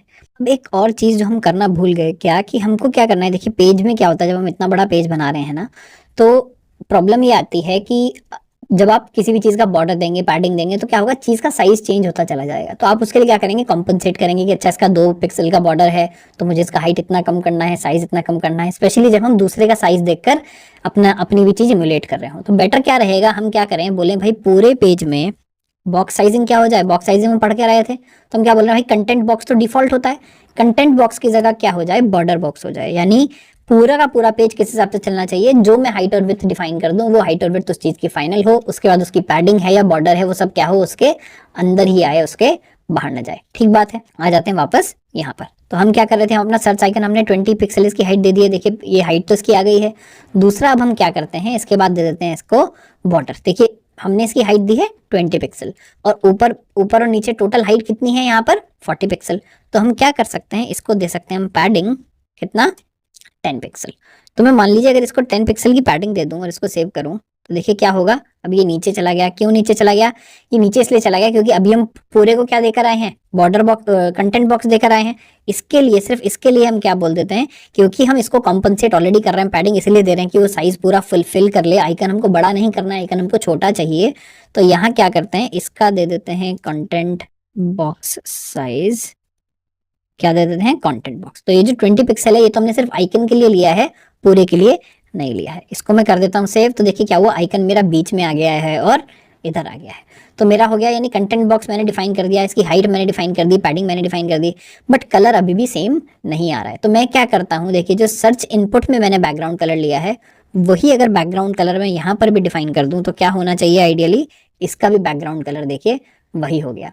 तो ये बात हमको समझ आ रही है क्या, कि हमने सर्च आइकन में बॉक्स दे दिया, ये दे दिया, ये दे दिया, और हमारा जो आइकन ये साइज है पूरा का पूरा चेंज हो गया। अभी देखिए आइकन का जो हमारा कलर है वो थोड़ा सा अभी भी यहाँ पर अलग है और यहाँ पर अलग है ना। तो एक काम करते हैं, एक बार इसके आइकन के साइज को पिक करके देखते हैं। वैसे ऐसा भी हो सकता है कि जो हमने गूगल का फॉन्ट लिया है वो हमको ये साइज ना चेंज करने दे, बट फिर भी एक बार देखते हैं कि यहाँ पर कलर जो है वो डिफाइन किया गया है क्या, है ना। इसके लिए अगर मैं कलर की प्रॉपर्टी देखूं कि क्या किसी ने डिफाइन की है, देखिए कलर एक्चुअली डिफाइंड है। तो अगर मैं एक बार एक कलर प्रॉपर्टी चेंज करके यहाँ कर अपने में भी कलर प्रॉपर्टी दूं तो क्या होना चाहिए, मेरे भी आइकन का साइज कलर देखिए हल्का सा जो है वो लाइट हो गया है। तो मेरे भी क्या हुआ, आइकन का कलर लाइट हो गया। ये बात समझ आ रही है, ये मैंने पूरा का पूरा दे दिया। दूसरा क्या कर सकते हैं, अभी भी थोड़ा मोटा है मेरा आइकन, इसका क्या है थोड़ा पतला है, तो हम क्या करते हैं यहाँ पर फॉन्ट वेट दे देते हैं। फॉन्ट वेट क्या होगा, मान लीजिए नॉर्मल के लिए 300, है ना। 300 में क्या होगा, नॉर्मली रहेगा, या तो उससे बहुत ज़्यादा चेंज नहीं होगा। तो अभी आइकन जो है वो काफ़ी हद तक ऐसा ही दिख रहा है जैसा हमारे यहाँ पर है। ओनली चीज़ की देखिए यहाँ पर जो सर्च बार है वो कोनों से थोड़ी सी राउंडेड है, इन चारों कोनों से थोड़ी सी राउंडेड है, इसलिए वो एक दिख रही है। ये दोनों कॉर्नर मेरे क्या है, काफ़ी शार्प हैं। तो मैं यहाँ क्या करता हूँ, मैं दे देता हूँ बॉर्डर रेडियस कितना, मान लीजिए 3 पिक्सल दे देते हैं, है ना। हमको क्या देना है, देखिए हमको लेफ्ट वाले का देना है, लेफ्ट टॉप और लेफ्ट बॉटम। हमको राइट वाले नहीं देने, क्योंकि हमको ये फील देना है इसका कि ये पूरा का पूरा एक ही है ना। तो इसमें क्या करते हैं, border radius 3 pixel 0 top left, उसके बाद top right 0, top bottom right 0, और फिर लेफ्ट वाला आया तो 3 पिक्सल। तो मैंने इसको 3 पिक्सल दे दिया। देखिए बहुत कम हुआ है, तो उसको क्या कर देते हैं, मान लीजिए 4 पिक्सल कर देते हैं। ये थोड़ा सा राउंडेड शेप में आ गया है, थोड़ा थोड़ा वैसा ही लग रहा है ना। तो सर्च आइकन मैंने काफी इंप्रूव कर लिया है, बट ये देखिए इसमें अभी भी बॉर्डर दिख रहा है, ये उतना अच्छा नहीं लग रहा है। तो इसमें क्या करते हैं, अब आ जाते हैं हम किसकी तरफ, अपने जो हमारा ये सर्च बार है इसकी तरफ। ठीक बात है, अब हम आ जाते हैं किसकी तरफ, अपने सर्च बार की तरफ। तो देखिए इसमें मेन प्रॉब्लम क्या है, एक तो इसका ये बॉर्डर विजिबल है, इसकी वजह से ये हमको अलग दिख रहा है। तो यहाँ क्या करते हैं, सबसे पहले नीचे आते हैं और इसमें क्या दे देते हैं, इसमें दे देते हैं बॉर्डर 0। ठीक है, बॉर्डर मैंने जैसे ही इसका 0 किया, देखिए काफी हद तक ये ऑलमोस्ट अब वैसा ही लगने लग गया है जैसा यहाँ पर दिख रहा है। और अगेन इसका जो विड्थ वगैरह है वो हम एडजस्ट कर लेंगे, बट देखिए लुक एंड फील जो है काफी हद तक सेम हो गया है। हमको क्या करना है, इसके ये वाले 2 कॉर्नर्स को भी राउंड करना है। तो क्या करते हैं, ऊपर वाले का बॉर्डर रेडियस उठा लेते हैं, है ना। बॉर्डर रेडियस यहाँ लाते हैं और इसके अदर 2 कॉर्नर्स करने, यानी इस सर्च का हमको कौन सा करना था, लेफ्ट टॉप लेफ्ट बॉटम। यहाँ क्या करना है, राइट टॉप राइट बॉटम। तो क्या करेंगे, 0 पहले आएगा 0, फिर 4 पिक्सल, फिर 4 पिक्सल, फिर 0, क्योंकि किस ऑर्डर में चलता है, पहले लेफ्ट टॉप, फिर राइट टॉप, फिर राइट बॉटम, फिर लेफ्ट बॉटम। ठीक बात है, ये मैंने बॉर्डर रेडियस कर दिया। अब देखिए सर्च बार भी मेरा काफी हद तक सेम जो है वो दिखने लगा है। अब पहले करते हैं एक्शंस, उसके बाद फिर हम ये जो पूरी की पूरी सर्च बार है इसमें देखेंगे कि नीचे हमको कोई बॉर्डर देना है क्या, बैकग्राउंड कलर हमको इसका वापस सेट करना है, वो हम करेंगे नेक्स्ट स्टेप में। अब हम पहले आ जाते हैं एक्शंस पे। तो वापस जाते हैं मिंत्रा की वेबसाइट पे, देखिए इतना हम ऑलमोस्ट बना चुके हैं, अभी एक्शंस पेंडिंग है। एक बात आपको और लग रही होगी, प्रोजेक्ट करते हुए भी ऑलमोस्ट 1 घंटा हमको हो चुका है ना, और अभी तक हम सिर्फ ये 3 पार्ट्स ही बना पाए हैं। बेटा आधे से ज्यादा प्रोजेक्ट आपका ऑलरेडी हो चुका है, वो आप देखेंगे जब हम इसको आगे करना शुरू करेंगे। जैसे ही ये होगा, जैसे ही आपका हमारा पूरा नेविगेशन बार कंप्लीट हुआ, मान लीजिए 70-75% 80% प्रोजेक्ट हो गया है, उसके बाद हमको ये जल्दी फ्लेक्स बॉक्स यूज करके इमेजेस ऐड करनी है और फुटर में कुछ कंटेंट ऐड करना है। उसमें बहुत ज्यादा टाइम नहीं लगेगा, मेन जो फंक्शनिंग वाला काम है वो इसमें लगेगा। और अभी देखिए क्या पेंडिंग है, अभी इसमें जो हमको इफेक्ट्स वगैरह देने थे ये भी अभी पेंडिंग है। तो मेन काम किस में होने वाला है, नेविगेशन बार में ही होने वाला है। तो चलिए जल्दी से बनाते हैं हमारे ये एक्शंस। ठीक है, तो उसके लिए वापस आ जाते हैं इंडेक्स HTML में अपनी, है ना। इस नेविगेशन बार को यहाँ ले आते हैं और अब हम आ गए एक्शंस में। ठीक है, एक्शंस में भी देखिए हमको क्या करना है, हमको बनाने हैं 3 एक्शंस, है ना। कौन कौन से, प्रोफाइल, विश लिस्ट और बैग। और इन तीनों में क्या है, कुछ कुछ टेक्स्ट है और कुछ कुछ आइकन्स है। तो पहले इनके हम क्या बना लेते हैं, कंटेनर बना लेते हैं। तो मान लीजिए मैं क्या बोल देता हूँ इसको, एक्शन कंटेनर। ठीक है, ये मैंने इसका एक डिव बना लिया। इसके अंदर क्या होंगे, दो स्पैन लगेंगे, एक में होगा टेक्स्ट, एक में क्या होगा, आइकन। तो पहले मैं अपना स्पैन बना लेता हूँ जिसमें मैं टेक्स्ट रख देता हूँ। टेक्स्ट क्या होने वाला है, प्रोफाइल, विश लिस्ट और बैग। तो पहले वाले में क्या होगा, टेक्स्ट होगा, प्रोफाइल है ना। इसमें मान लीजिए इसको क्लास दे देते हैं क्या, एक्शन नेम। ठीक है, और दूसरा हम जो आइकन वहां से ले आएंगे उसको दे देंगे एक्शन आइकन। तो मान लीजिए ले आते हैं प्रोफाइल का आइकन, अगर मेरे को लेके आना है, चलते हैं गूगल फॉन्ट के ऊपर, है ना, जहां से हम पहले सर्च का आइकन लाए थे वहीं से यहाँ प्रोफाइल का आइकन भी ले आएंगे। तो यहाँ क्या करते हैं, जाते हैं आइकन सेक्शन में और सर्च करते हैं प्रोफाइल। ये देखिए पहले वाला ही आइकन ऑलमोस्ट वही है जो मिंत्रा यहाँ पर यूज कर रहा है ना। तो ये पहले वाला आइकन ही उठा के यूज कर लेते हैं। इस बार हमको क्या करना है, स्टाइल शीट तो ऐड करना नहीं है, वो तो हम ऑलरेडी कर चुके हैं। तो अब हमको क्या करना है, सीधे यहाँ से उठाएंगे आइकन और उठाकर अपने टेक्स्ट में इंसर्ट कर देंगे। ठीक है, तो यहाँ प्रोफाइल के ऊपर इसको इंसर्ट कर देते हैं। ये बन गया मेरा ये, और इसको हमको क्लास क्या देना है, एक्शन आइकन। ठीक है, इसको मैं करता हूं सेव। तो देखिए क्या हुआ, अभी गंदा सा दिख रहा है, यानी आदमी यहाँ आया, प्रोफाइल नीचे आ गया, अलाइनमेंट हम इसका कर लेंगे बाद में। पर अभी क्या समझ आया, एक एक्शन कंटेनर मेरा बनकर तैयार हो गया है। हमको चाहिए कितने, हमको चाहिए 3। तो ये मेरे 3 एक्शन कंटेनर हुए। दूसरे कौन कौन से बचे, एक बचा विश लिस्ट और एक बचा बैग। तो पहले इनके टेक्स्ट चेंज कर लेते हैं। अगला क्या है, विश लिस्ट, और लास्ट क्या है, बैग। ठीक है, इनके आइकन्स भी ले आते हैं। तो मान लीजिए यहाँ हमको क्या करना है, विश लिस्ट का आइकन, वो विश लिस्ट होगा, विश लिस्ट नहीं है तो क्या कर लेते हैं, मान लीजिए शॉपिंग कार्ड, या एक्चुअली शॉपिंग कार्ड भी नहीं है, आइकन का है, शॉपिंग बैग का आइकन है ना। ये देखिए बैग ऑलमोस्ट हमको एग्जैक्टली सेम शॉपिंग बैग मिल गया है। तो यहाँ से शॉपिंग बैग अब कॉपी कर लेते हैं, यहाँ आएंगे, इंसर्टिंग द आइकन कॉपी करेंगे। ये अगर आपको नहीं दिख रहा है, मैं एक सेकंड आपको हटाकर दिखा देता हूँ, वैसे वरना जो हमने पहले वाला किया था उसी तरह से है। यहाँ पर क्या है, इंसर्टिंग द आइकन में यहाँ से इसको कॉपी कर लेंगे। ठीक बात है, यहाँ से आप चाहें तो उसको देखिए डाउनलोड करके भी इंक्लूड कर सकते हैं, बट ये तरीका जो है काफ़ी आसान है। वापस आते हैं, तो ये हमने कहाँ का आइकन लिया, बैग का आइकन लिया, तो इसको कर देते हैं बैग वाले में ऐड। और एक क्या बचा, विश लिस्ट में इसने कौन सा आइकन लगाया हुआ है, विश लिस्ट में इसने आइकन लगाया हुआ है हार्ट का, है ना। तो एक हार्ट आइकन सर्च कर लेते हैं। ये देखिए पहला ही मिल गया, फेवरेट इसने बोला हुआ है, इसको भी कॉपी किया, यहाँ लाकर कहाँ डाल दिया, विश लिस्ट के अंदर डाल दिया। अच्छा, यहाँ हमने पर्सन के आइकन के साथ डाल दिया इसको हमको हटाना था, है ना। और ये हमने इसके साथ यहाँ पर स्पैन जो है वो डाल दिया। ये स्पैन जो है वो नेक्स्ट लाइन में आना चाहिए। वैसे आप प्रिटियर यूज करके सब चीज़ फिक्स कर सकते हैं, है ना। ये मेरा हो गया। एक चीज़ हमको और क्या करनी थी, यहाँ एक्शन आइकन जो मेरे को क्लास है वो इन आइकन्स में ऐड करनी थी, ताकि मैं इन आइकन के लिए भी कोई क्लास प्रॉपर्टी डिफाइन करके इनको फिक्स कर पाऊँ। ये देखिए मैंने सेव कर दिया। अभी प्रॉब्लम क्या है, प्रॉब्लम है एक के बाद एक आ रहे हैं। क्यों, क्योंकि ये क्या है, ब्लॉक एलिमेंट्स हैं। तो हमको क्या करना पड़ेगा, इनका जो भी कंटेनर है यानी एक्शन बार है ना, एक्शन बार को क्या कर देते हैं, जाकर डिफाइन कर देते हैं फ्लेक्स, है ना। तो डॉट एक्शन बार, इसका डिस्प्ले क्या कर देते हैं, फ्लेक्स। इसका डिस्प्ले मैंने जैसे ही फ्लेक्स किया, देखिए क्या हुआ, तीनों एक के बाद एक आने लगे, बहुत बढ़िया। और अभी क्या है, देखिए हार्ट जो है वो थोड़ा लेफ्ट में आ रहा है, विश लिस्ट इधर से आ रहा है। तो हमको क्या करना है, इंडिविजुअल कंटेनर को भी फ्लेक्स बना के हम क्या कर सकते हैं, कॉलम की साइड से अलाइन कर सकते हैं। तो वापस जाते हैं, इंडिविजुअल कंटेनर की मेरी क्या क्लास क्या है, एक्शन कंटेनर। यहाँ आते हैं, डॉट लगा कर करते हैं एक्शन कंटेनर, इसको भी देते हैं डिस्प्ले फ्लेक्स, है ना। और इसको देते हैं डायरेक्शन, यानी फ्लेक्स डायरेक्शन क्या देंगे, कॉलम।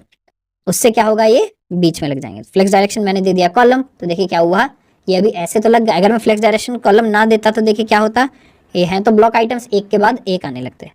तो मैंने फ्लेक्स डायरेक्शन जैसे ही कॉलम दिया तो क्या हुआ, एक के नीचे एक आने लगे, पर बीच में अभी भी अलाइन नहीं हुए हैं। अब देखिए मेन डायरेक्शन क्या है, कॉलम है। मैं क्या चाह रहा हूँ कि सारा जो मेरी क्रॉस एक्सेस है उससे बीच पे आ जाए। अब क्रॉस एक्सेस ये हो गई है, क्योंकि मेन डायरेक्शन क्या है, कॉलम है। क्रॉस एक्सेस के बीच में लाने के लिए क्या करते हैं, अलाइन आइटम्स सेंटर। मैंने जैसे ही अलाइन आइटम सेंटर किया, देखिए क्या हुआ, एकदम बीच बीच में आने लग गए। तो अब मैं अगर जाकर इसको इंस्पेक्ट करूं तो देखिए क्या हो रहा है, ये इतना बड़ा है, ये इतना बड़ा है, ये इतना बड़ा है, बीच की स्पेसिंग अभी भी थोड़ी सी क्या हो रही है, गड़बड़ हो रही है। तो एक बार यहाँ जाकर देखते हैं कि एक्चुअल मिंत्रा में, अभी इसको फिर से बंद कर देते हैं, एक्चुअल मिंत्रा में अगर मैं इंस्पेक्ट करूं तो इनका साइज ऑलमोस्ट कितना है। है ना। अगर मैं इसको सेलेक्ट कर रहा हूँ, यानी ये देखिए पूरा का पूरा डेस्कटॉप आइकन है, तो इसका साइज क्या है 194x40। ये बात समझ आ रही है क्या। तो मैं क्या करता हूँ, इसका साइज मिनिमम साइज जो है कंटेनर का, पूरे कंटेनर का जो मेरी एक्शन बार है उसका क्या कर देता हूँ, मिनिमम विड्थ मेरी क्या होनी चाहिए, मान लीजिए 200 पिक्सल होनी चाहिए। मैं जैसे इसको सेव करता हूँ देखिए क्या हुआ, कोई फर्क नहीं पड़ा। क्यों, इन्होंने क्या किया होगा, स्पेस जो है देखिए राइट में छोड़ दिया। तो मेरे को दूसरा काम क्या करना पड़ेगा justify content centre. Justify content हमको करना है स्पेस बिटवीन, है ना। स्पेस बिटवीन करेंगे तो क्या करेंगे, स्पेस अपने बीच में छोड़ देंगे। तो देखिए क्या हुआ, अच्छे से अपने स्पेस जो है बीच में छोड़ने लग गए हैं। तो मेरा काफी हद तक जो बार है वो तैयार हो गया। एक बार मैं इसको बंद करके एक बार इसको नॉर्मल जूम पर लाकर देखते हैं। देखिए 100% जूम में अगर मैं इसको फुल स्क्रीन देख रहा हूँ तो मेरा कैसे दिख रहा है, काफी हद तक मिंत्रा की तरह मेरा दिखने लगा है। ठीक है, एक बार इसको छोटा कर लेते हैं वापस। 2-4 चीजें हमको और करनी है, पहले वो करते हैं, उसके बाद इनको फाइनल पॉलिशिंग भी करेंगे। ठीक बात है। अभी देखिए क्या हो रहा है, एक्चुअली इनके बीच में थोड़ा ज्यादा स्पेस आ गया है, कोने कोने में बिल्कुल भी स्पेस नहीं आया है। तो हम ये स्पेस बिटवीन की जगह क्या कर देते हैं, इसको स्पेस अराउंड कर देते हैं। देखिए जैसे स्पेस अराउंड किया तो उन्होंने चारों तरफ भी अपने थोड़ा थोड़ा स्पेस छोड़ना, या इसको अराउंड की जगह भी इवनली कर देते हैं ताकि दोनों साइड में भी बराबर स्पेस ही छोड़ें। देखिए थोड़ा बेटर लग रहा है। ये सेम चीज हमको इसमें भी करना चाहिए जो हमने नैव बार किया था। इसमें देखिए स्टूडियो न्यू कहाँ एकदम कोने में हिट कर रहा है, तो हमने नैव बार में स्पेस बिटवीन दिया है, इसको भी क्या कर देते हैं, स्पेस इवनली कर देते हैं। तो देखिए इसमें भी थोड़ा सा स्पेसिंग हमारा बेटर हो गया है। तो काफी हद तक देखिए हमारी बार बनकर तैयार है। भी क्या है, इफेक्ट नहीं आ रहा है इसके नीचे, जो हमने इफेक्ट की बात की थी, बैकग्राउंड कलर हमको चेंज करना है। बैकग्राउंड कलर क्या चेंज कर देते हैं, हेडर का हमने पीच पफ दिया हुआ है, जबकि हमने देखा था कलर क्या था, व्हाइट था, तो इसको कर देते हैं अभी हम FF। ठीक है, एक और F आएगा। ठीक है, इसको मैं करता हूँ सेव। तो देखिए दोबारा मेरी बार क्या हो गई है, व्हाइट हो गई। और देखिए इसने यहाँ पर क्या किया है, इसने यहाँ पर ग्रेडिंग या शेडिंग कुछ यहाँ पर दी हुई है। तो हम यहाँ पर ग्रेडिंग शेडिंग तो नहीं देंगे, बट हम क्या कर सकते हैं, बॉर्डर बॉटम जरूर हम यूज कर सकते हैं, ताकि हमको थोड़ा सा बॉर्डर मिल जाए अपना नेक्स्ट चीज यूज करने से पहले। तो मैं क्या करता हूँ, हेडर में ही क्या यूज कर लेता हूँ, बॉर्डर बॉटम यूज कर लेता हूँ, है ना। हमको चारों तरफ तो बॉर्डर चाहिए नहीं, हमको सिर्फ नीचे बॉर्डर चाहिए, तो मैं बॉर्डर बॉटम यूज कर लेता हूँ। कलर क्या दे देते हैं, कलर इसका हम चूज कर सकते हैं जो इसने कलर दिया हुआ हो यहाँ पर, ये वाला। तो एक काम करते हैं, कलर पिकर में आते हैं, है ना, किसी भी चीज के कलर से कलर पिकर हम यहाँ से इनिशिएट कर सकते हैं। अगर यहाँ पर हमारे पास है ये इनपुट, इसमें देखिए कलर होगा, मैं बोलता हूँ कलर पिकर। यहाँ आकर देखते हैं ये जो इसने बॉर्डर दिया है इसका कलर इसने ये दिया हुआ है। ठीक है, हम भी आकर सेम कलर दे देते हैं, यानी बॉर्डर बॉटम मेरे को देना है मान लीजिए 1 पिक्सल का सॉलिड ये कलर। मैंने सेव किया, देखिए बहुत ही माइनर कलर आया है, उतना डार्क नहीं आया है। तो क्या करते हैं, इसको थोड़ा सा डार्क कर लेते हैं, है ना। इसमें यहाँ कलर पिकर में आते हैं और मान लीजिए ये कलर हम इसका कर लेते हैं, है ना। ये मैंने इसका कलर कर लिया, तो काफी हद तक अभी थोड़ा ज्यादा डार्क हो गया है। वापस आते हैं कलर पिकर पे और ये कलर ले लेते हैं, है ना। सेव करते हैं। अभी देखिए ठीक से अब मेरा ये नेविगेशन बार जो है वो दिख रहा है। अभी क्योंकि मैंने स्क्रीन छोटी की हुई है इसलिए आपको ये सारी चीजें एकदम पास पास में दिख रही हैं, है ना। जब हम एक्चुअल मिंत्रा से कंपेयर कर रहे हैं तो मिंत्रा का पेज ऑलमोस्ट पूरे पेज में खुला हुआ है, तो हम इसको यहाँ पर भी लाकर देख सकते हैं। अगर आप हम चाहते हैं इनके बीच में थोड़ा सा मार्जिन ऐड कर देना इन दोनों के, तो वो भी कर सकते हैं। मान लीजिए मार्जिन ऐड कर देते हैं नेविगेशन बार के अराउंड, है ना। तो वापस आते हैं, बोलते हैं यार नेविगेशन बार मेरी काफी हद तक दोनों जगह से चिपकी हुई है, तो क्या करते हैं, नेविगेशन बार का मार्जिन चेंज कर देते हैं। एक्चुअली अगर मैं इसको और छोटा करूं तो एक बार देखें क्या हो रहा है, ये उधर चलते जा रहा है। हमने शायद सर्च बार की मिनिमम हाइट तय कर दी है क्या। देखिए हम फाइनल जो फिनिशिंग टचेस हैं वो थोड़े से दे रहे हैं, इनमें थोड़ा कई बार टाइम लग जाता है, पर मैं आपके साथ ही ये कर रहा हूँ ताकि आपको भी अनरियलिस्टिक एक्सपेक्टेशन ना हो कि पहली बार में सब चीज़ सही कर दें। देखिए सर्च बार में हमने क्या दिया है, मिनिमम विड्थ दिया है। तो अगर मैं सर्च बार में मिनिमम विड्थ रखूंगा तो इतनी विड्थ तो लेगा, जबकि मेरे को लग रहा है थोड़ी सी छोटी हो सकती है। तो अगर मैं इसको दे दूं 200 पिक्सल तो क्या होगा, तो ये थोड़ी ज़्यादा छोटी हो गई। एक्चुअली मेरे को मिनिमम विड्थ भी देनी चाहिए और उसके बाद परसेंटेज में भी मेरे को क्या करना चाहिए, विड्थ देना चाहिए। तो मैं क्या करता हूँ, विड्थ को दे देता हूँ मान लीजिए 30% ऑफ टोटल, है ना। अब देखिए क्या हुआ, अब अगर मैं करूंगा तो मिनिमम विड्थ इसकी 200 है, छोटा नहीं होगा, यानी एक पॉइंट के बाद ये छोटा नहीं होगा, है ना। उसके बाद क्या करेगा, ये थोड़ा सा ग्रो भी करता रहेगा विद साइज। तो परसेंटेज में देने का फायदा क्या हुआ कि मैंने एक मिनिमम विड्थ भी दे दी कि भाई इससे छोटा तो मेरे सर्च को आप करना ही मत, है ना। और उसके बाद क्या हुआ, जब साइज बड़ा होगा तो 30% तक में मेरी पूरी सर्च बार रखना, है ना। तो देखिए काफी अच्छा इफेक्ट इससे आ रहा है, ये मेरा बनकर तैयार हो गया है। दूसरी चीज हमको क्या करनी थी, एक चीज जो अब यहाँ पर पेंडिंग रह गई है वो है, जब मैं मेन के ऊपर होवर करूँ तो क्या आना चाहिए नीचे, वो जो जैसे अगर मैं यहाँ पर आता हूँ तो देखिए क्या आ रहे हैं, कलर बार आ रहा है, तो ये कलर बार मेरे को भी चाहिए, है ना। तो वापस आते हैं, क्या करते हैं, होवर डिफाइन करते हैं किसके ऊपर, अपने एंकर टैग के ऊपर। तो ये मेरा nav बार का ए टैग है, इसके ऊपर हम क्या कर सकते हैं, सूडो क्लास डिफाइन कर सकते हैं। तो मैं क्या करता हूँ, लगाता हूँ ए होवर, और इसका मैं डिफाइन कर देता हूँ, मान लीजिए बॉर्डर बॉटम। ठीक बात है। तो देखिए हमको क्या यूज करना है, हमने ये जो कलर निकालना है इनमें से, अब देखिए हम हर एक के लिए अलग अलग कलर तो नहीं ले पाएंगे, बट इनमें से एक कलर हम कोई भी ले सकते हैं, है ना। तो मान लीजिए ये वाला कलर मुझे निकालना है, तो ये कलर हमने पहले से आपके लिए निकाल के रखा है ना। तो एक कलर हम यहाँ पर यूज कर लेते हैं, कौन सा, बॉर्डर मेरे को कितना चाहिए, मान लीजिए 2 पिक्सल का चाहिए, सॉलिड चाहिए, और इस कलर का चाहिए, ठीक है। जो इनमें से कोई सा भी कलर मैंने उठाकर यहाँ पर रख दिया है। और कौन सा चाहिए, सिर्फ बॉटम में चाहिए, कब होना चाहिए, सिर्फ होवर के टाइम पे होना चाहिए। एक बार इसको सेव करते हैं, वापस आकर देखते हैं, देखिए क्या हो रहा है। अभी देखिए जो बॉर्डर आया ये सिर्फ मेरे आइकन के नीचे आया, जो कि उसके हिसाब से तो सही है, बट हमको क्या चाहिए, हमको ये यहाँ पर चाहिए, हमको ये यहाँ नहीं चाहिए। तो क्या करते हैं, मान लीजिए हम ये जो मेन है इसको करता हूँ मैं एक बार इंस्पेक्ट, है ना। जहां मैंने लिखा हुआ है इसमें मैं क्या कर सकता हूँ, पैडिंग ऐड कर सकता हूँ ऊपर नीचे, है ना। एक बार मान लीजिए पहले मैं यहाँ करके देखता हूँ। तो मान लीजिए बोलता हूँ पैडिंग कितना, मेरे को सिर्फ टॉप और बॉटम वाली पैडिंग चाहिए। तो मान लीजिए मैं कर देता हूँ 5 पिक्सल, और लेफ्ट राइट वाली 0, लेफ्ट राइट में मेरे को कोई पैडिंग नहीं चाहिए। अभी मैंने ये कर दिया, अभी मैं आकर अगर देखता हूँ, देखिए थोड़ा सा नीचे आ गया। अब मैं क्या करता हूँ, इसको बढ़ाते रहता हूँ। मान लीजिए मैं बढ़ा रहा हूँ बढ़ा रहा हूँ बढ़ा रहा हूँ, क्यों, मेरे को कहाँ तक चाहिए, एकदम जब नीचे आ जाए, लाइन पे लग जाए, यानी 30 पिक्सल की पैडिंग, है ना। तो मैं एक बार वापस आकर क्या करता हूँ, अभी अगर मैं देखिए इसको होवर करूंगा तो कहाँ आ रहा है, एकदम नीचे आ रहा है, पर देखिए थोड़ा सा छोटा भी है ना। तो मेरे को ये जो बॉर्डर है ये थोड़ा सा बड़ा भी करना है। तो मैं पहले पैडिंग डिफाइन कर देता हूँ 25 की, मान लीजिए डिफाइन करनी है पैडिंग मेरे को नेविगेशन बार ए में। तो मैंने किया पैडिंग 25 पिक्सल टॉप और बॉटम, है ना। वैसे तो सिर्फ बॉटम में करेंगे तो भी चलेगा, बट वो हिल जाएगा फिर अपनी जगह से, तो मैं इसलिए टॉप बॉटम में ऐड कर रहा हूँ। और होवर में मेरे को क्या करना है, मान लीजिए जो ये है इसको मैं 5 पिक्सल कर देता हूँ, है ना। देखिए हम आकर देखते हैं, तो ये काफी अच्छा मेरे को जो नीचे है ये इफेक्ट आ रहा है, बट अभी भी क्या हो रहा है, ये इसको एक तो मेरे को हिला रहा है पूरे को, है ना। जब भी मैं ये आता है तो ऊपर हिला देता है, और दूसरा क्या है, ऊपर नीचे ये हो रहा है। तो इसको और मेरे को थोड़ा सा नीचे करना है, तो पैडिंग क्या करता हूँ, थोड़ी सी और बढ़ा देते हैं, मान लीजिए 27 कर देते हैं, 28 कर देते हैं। अब अगर मैं आ रहा हूँ तो एकदम नीचे एक और, शायद 30 ही मेरे को करना पड़ेगा, तो पैडिंग हम इसको 30 ही कर देते हैं।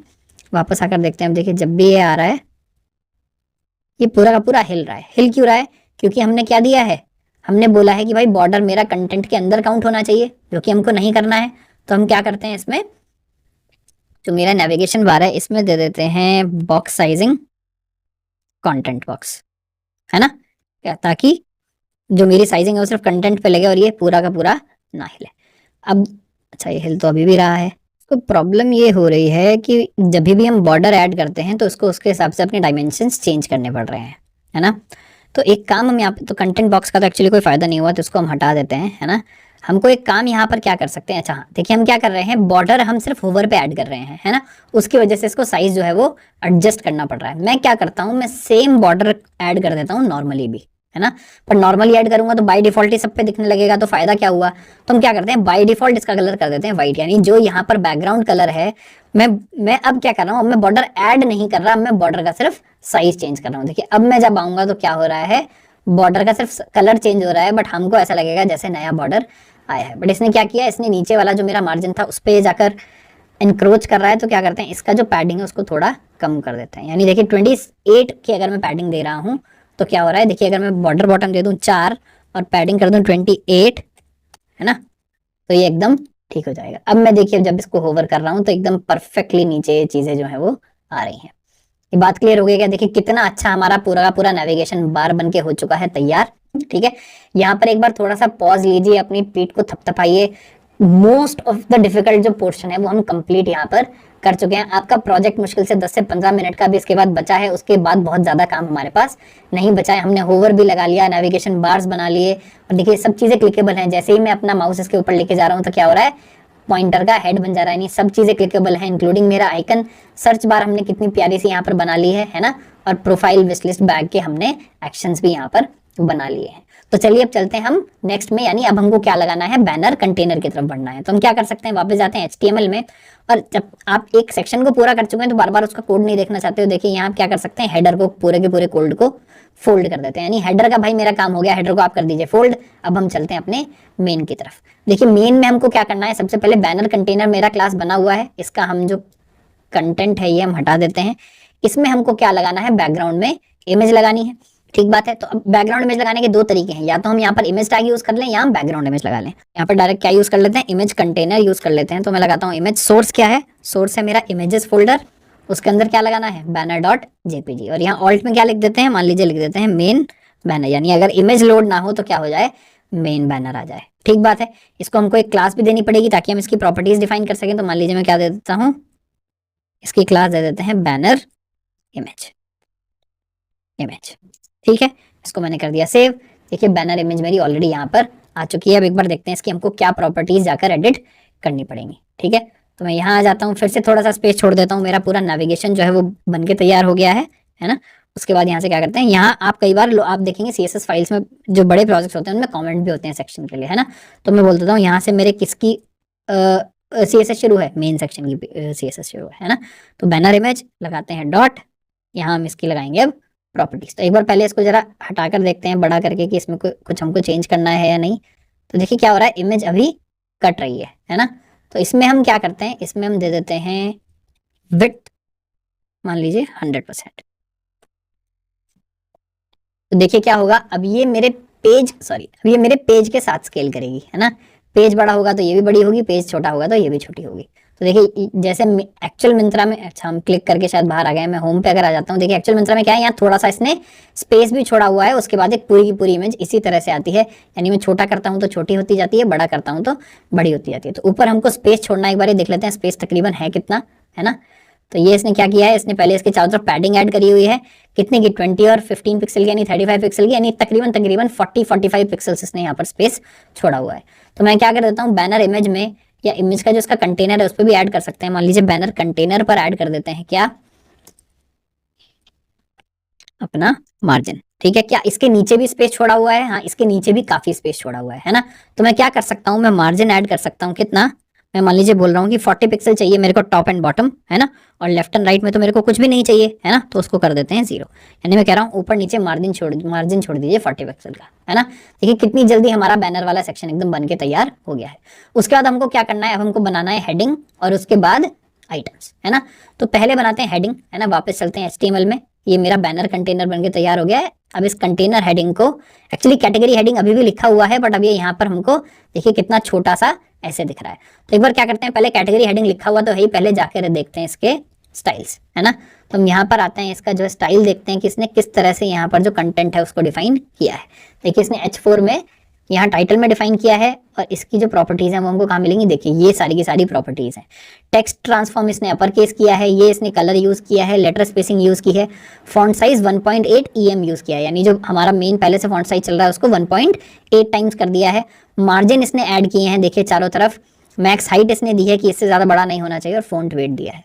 ये तो मेरे को लग रहा है इतनी अच्छी लिस्ट है, पूरी की पूरी अप्लाई हो रही है। इसको हम उठाकर कर लेते हैं कॉपी और वापस ले आते हैं कहाँ पर, अपने काम में। यहाँ हमने इसका क्लास क्या दिया हुआ है, कैटेगरी हेडिंग। तो हम एक बना लेते हैं यहाँ पर कैटेगरी हेडिंग, है ना। और सारी की सारी उसमें उठाकर कॉपी कर सकते हैं, देखेंगे क्या हमारे लिए एप्लीकेबल है क्या नहीं है। ये मैंने उठाकर कर दी यहाँ पर कॉपी, है ना। इसको मैं करता हूँ सेव। देखिए कितना अच्छा कैटेगरी हेडिंग मेरा ऑलमोस्ट उसी तरह से लिखा हुआ आ गया है जैसे इन्होंने यहाँ पर ये लिखा हुआ था, है ना। तो हेडिंग का टेक्स्ट भी जो है वो भी कॉपी कर लेते हैं, यानी मेरे को क्या चाहिए, मेडल वर्दी ब्रांड्स टू। इसको मैं जाकर कर देता हूँ HTML में चेंज। तो ये हो गया मेडल वर्दी ब्रांड्स टू बैग, है ना। ये मैंने कर दिया सेव। तो देखिए मेरा अच्छे से यहाँ पर बनकर आ गया है। अगला क्या करना है, मेरे को करना है कैटेगरी आइटम्स। कैटेगरी आइटम्स में देखिए हम क्या करेंगे, कैटेगरी आइटम हम करेंगे अपने हिसाब से, यानी कैसे, हमारे पास इमेजेस तो हमने ऑलरेडी डाउनलोड करके रखी हुई हैं ये वाली कैटेगरी की, है ना। तो हम क्या करते हैं, हमको ये सारी की सारी क्या करनी है, हॉरिजॉन्टली एक के बाद एक लगानी है। तो बड़े क्लियर हमको दिख रहा है, फ्लेक्स में लगाकर इसके अंदर क्या लगा देते हैं, आइटम्स लगा देते हैं, है ना। तो इसके अंदर हमको क्या करना पड़ेगा, वापस यहाँ आ जाते हैं, हमको क्या लगाने, क्लिकेबल आइटम्स लगाने हैं, है ना। तो उसके लिए हम क्या करते हैं, यहाँ पर क्या करेंगे, इसके अंदर पहले रखेंगे एक आइटम्स का ये जो टेक्स्ट है ये हम देते हैं हटा, है ना। इसके अंदर हमको क्योंकि क्लिकेबल बनाने हैं तो इनको बनाते हैं ये क्या नाम है मेरा, एंकर टैग। इसके अंदर लगा देते हैं इमेज टैग, है ना। इमेज टैग लगाते हैं, सोर्स मेरे को देना है तो मैं दूंगा इमेजेस फोल्डर। इसके अंदर हमने क्या दिया है, कैटेगरीज और ऑफर्स, है ना। तो पहले हम क्या कर रहे हैं, पहले ऑफर्स दिखा रहे हैं, कैटेगरीज दिखा रहे हैं। फिर से देख लेते हैं, हमारे पास ये जो पहले हैं ये ऑफर्स हैं, बाद में जाके इसने बाय शॉप बाय कैटेगरी बोला है। तो पहले हमको क्या लगाने हैं, ऑफर्स वाले इमेजेस लगाने हैं। तो बोलता हूँ ऑफर्स डॉट 1.png, ठीक है। और ऑल टेक्स्ट फिलहाल यहाँ से हम हटा देते हैं, इसके लिए हमको ऑल टेक्स्ट की जरूरत नहीं है। इसको मैं करता हूँ सेव, तो देखिए क्या हुआ, पहली इमेज अपने आप यहाँ पर आ गई है। बट इसका भी हमको साइज वगैरह कुछ डिफाइन करना होगा, तो यहाँ क्या करते हैं, इसमें हम एक क्लास दे देते हैं, क्या, इसका नाम मान लीजिए अभी के लिए हम रख देते हैं सेल आइटम, है ना। तो ये मेरी हो गई सेल आइटम। इसका हम क्या करेंगे, साइज वगैरह डिफाइन कर देंगे। तो ये होगी मेरी एक, अब मेरे को क्या करना है, इनके लिए CSS डिफाइन करनी है। किसके लिए, एक तो कैटेगरी आइटम्स, अच्छा ये हम ऑलरेडी यहाँ पर लिख चुके हैं, और दूसरा क्या कर लेते हैं, सेल आइटम। ठीक है, ये बात हमको समझ आ रही है। ये हो गया इनका पेरेंट, और सेल आइटम हो गए मेरे इसके चिल्ड्रन, जो बहुत सारे होंगे। तो कैटेगरी आइटम में हमको क्या करना है, पहले मान लीजिए कम से कम एक और मैं आपको लगा के दिखाता हूँ, ताकि आपको जरूरत समझ आए कि हमको इस बार क्या करना है ना। इमेज का इस बार मैं 1.png की जगह क्या कर देता हूँ, 2.png कर देता हूँ। देखिए क्या हुआ, एक के बाद एक यहाँ पर इमेज अपने आप आने लग गई है ना। एक के बाद एक इमेज आने लग गई है। उसके बाद क्या करते हैं, क्योंकि एंकर टैग क्या होता है, देखिए anchor tag by default inline होता है ना। पर उसके लिए भी हम क्या करेंगे, एक बार कैटेगरी आइटम्स को हम क्या करते हैं, डिफाइन कर लेते हैं फ्लेक्स, ताकि हम उसमें जब हमको क्या करना होगा, हमको अपनी वेबसाइट रेस्पॉन्सिव भी बनानी है साथ साथ, यानी जब पेज छोटा हो तो क्या हो, ये कैटेगरीज अपने आप नेक्स्ट लाइन में चली जाएं, तो हम क्या करेंगे, उसके लिए फ्लेक्स रैप यूज करेंगे। तो यहाँ पर डिस्प्लेस का क्या कर देते हैं, फ्लेक्स कर देते हैं, है ना। डिस्प्लेस का कर देते हैं फ्लेक्स, और फ्लेक्स रैप कर देते हैं रैप, है ना, ताकि ये नेक्स्ट लाइन में अपने आप चला जाए। तो ये दो इमेजेस हो गई मेरी। यहाँ इमेज की मेरे को हाइट और विड्थ क्या सेट करनी है, एक बार देख लेते हैं इसने क्या हाइट और विड्थ सेट की हुई है ऊपर, है ना। तो यहाँ कर इसको कर लेते हैं इंस्पेक्ट।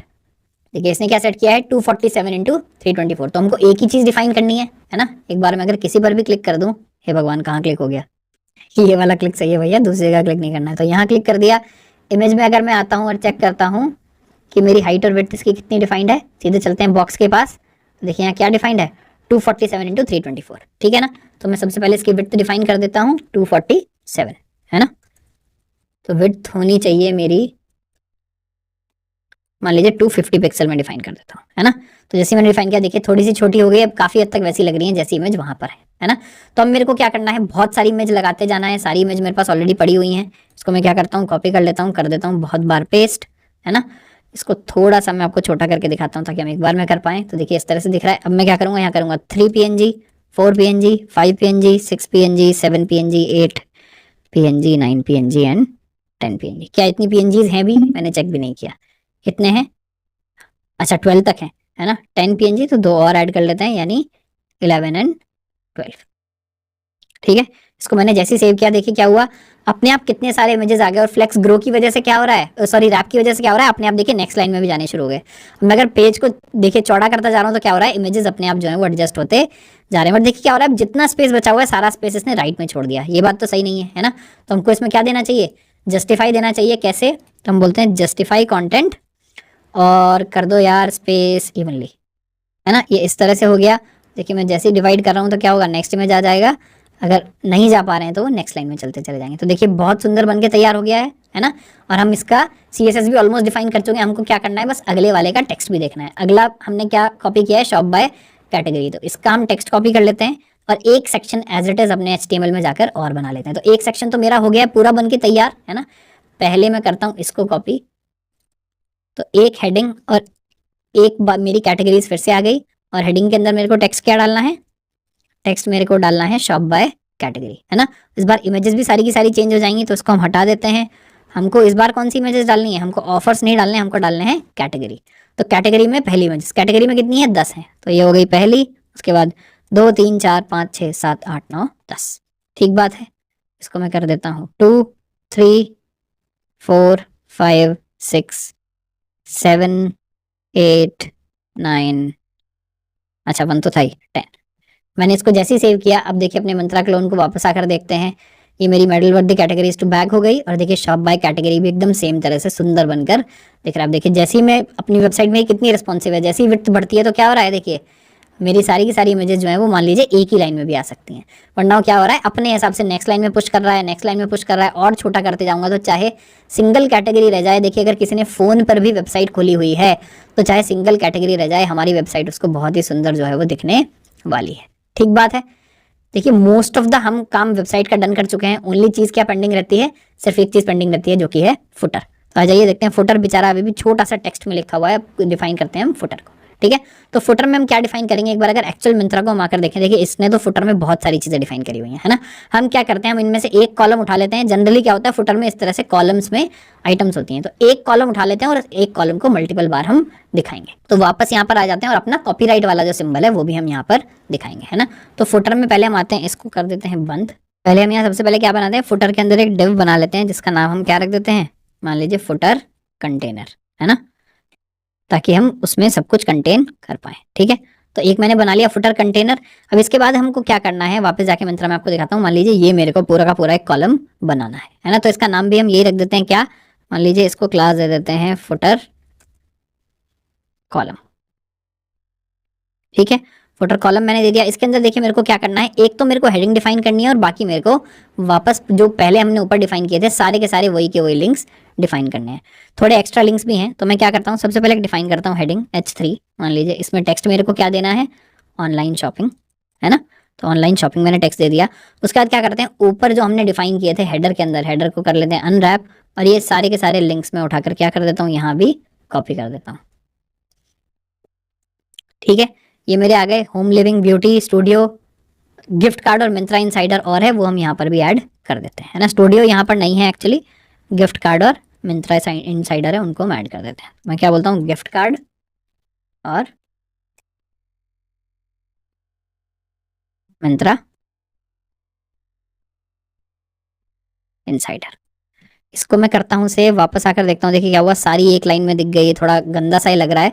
एक बार देखते हैं फुटर का, देखिए इसने कलर भी चेंज किया हुआ है, तो इसका कलर क्या है, सबसे पहले कलर कॉपी करते हैं, है ना। ये बैकग्राउंड क्या है, FAFBFC, यहाँ कहीं दिख रहा है क्या। और देखिए पैडिंग इसने क्या डिफाइन करी है, ऊपर 30 की पैडिंग दी है और नीचे 40 की पैडिंग दी है ना। और ये तो हम ये दो चीज़ें कॉपी कर लेते हैं, यानी इसकी बैकग्राउंड और पैडिंग। और ये किसको दे देते हैं अपने जाके, जो मेरा फुटर कंटेनर है उसको। तो फुटर कंटेनर के लिए दे देते हैं क्लास, है ना, इनको थोड़ा बड़ा कर लेते हैं। फुटर कंटेनर के लिए अब मैं लिखता हूँ क्लास, पैडिंग और बैकग्राउंड उसकी दे देता हूँ। तो देखिए क्या हुआ, पैडिंग और बैकग्राउंड तो आ गई है। अब ये जो ऑनलाइन शॉपिंग है इसको भी हमको सही करना है। और ये सारे के सारे क्या हैं, देखिए क्या हो गए, क्योंकि ये हॉरिजॉन्टली अलाइन हो गए, हमको इनको वर्टिकली करना है और इनकी जो हमारी जो स्टाइलिंग है वो भी हमको चेंज करनी है। ठीक है, तो ये हो गया मेरा फुटर कंटेनर का जो मेरा कलर है और वो मैं दे चुका हूँ। मेरे को इनको इस तरह से अलाइन करना है लेफ्ट से और बीच में यहाँ पर देना है ना। तो एक काम मैं क्या करता हूँ, पहले देखिए जो मेरा फुटर कंटेनर है उसमें भी मेरे को आइटम्स किस हिसाब से लगाने हैं, सारे कॉलम एक के बाद एक वर्टिकली लगाने हैं। तो फुटर कंटेनर को मैं क्या बोलता हूँ, फुटर कंटेनर की जो मैं CSS है उसको मैं बोलता हूँ कि भाई आप भी डिस्प्ले अपना क्या कर लो। देखिए डिस्प्ले फ्लेक्स हमने कितना ज़्यादा यूज़ कर लिया है ना।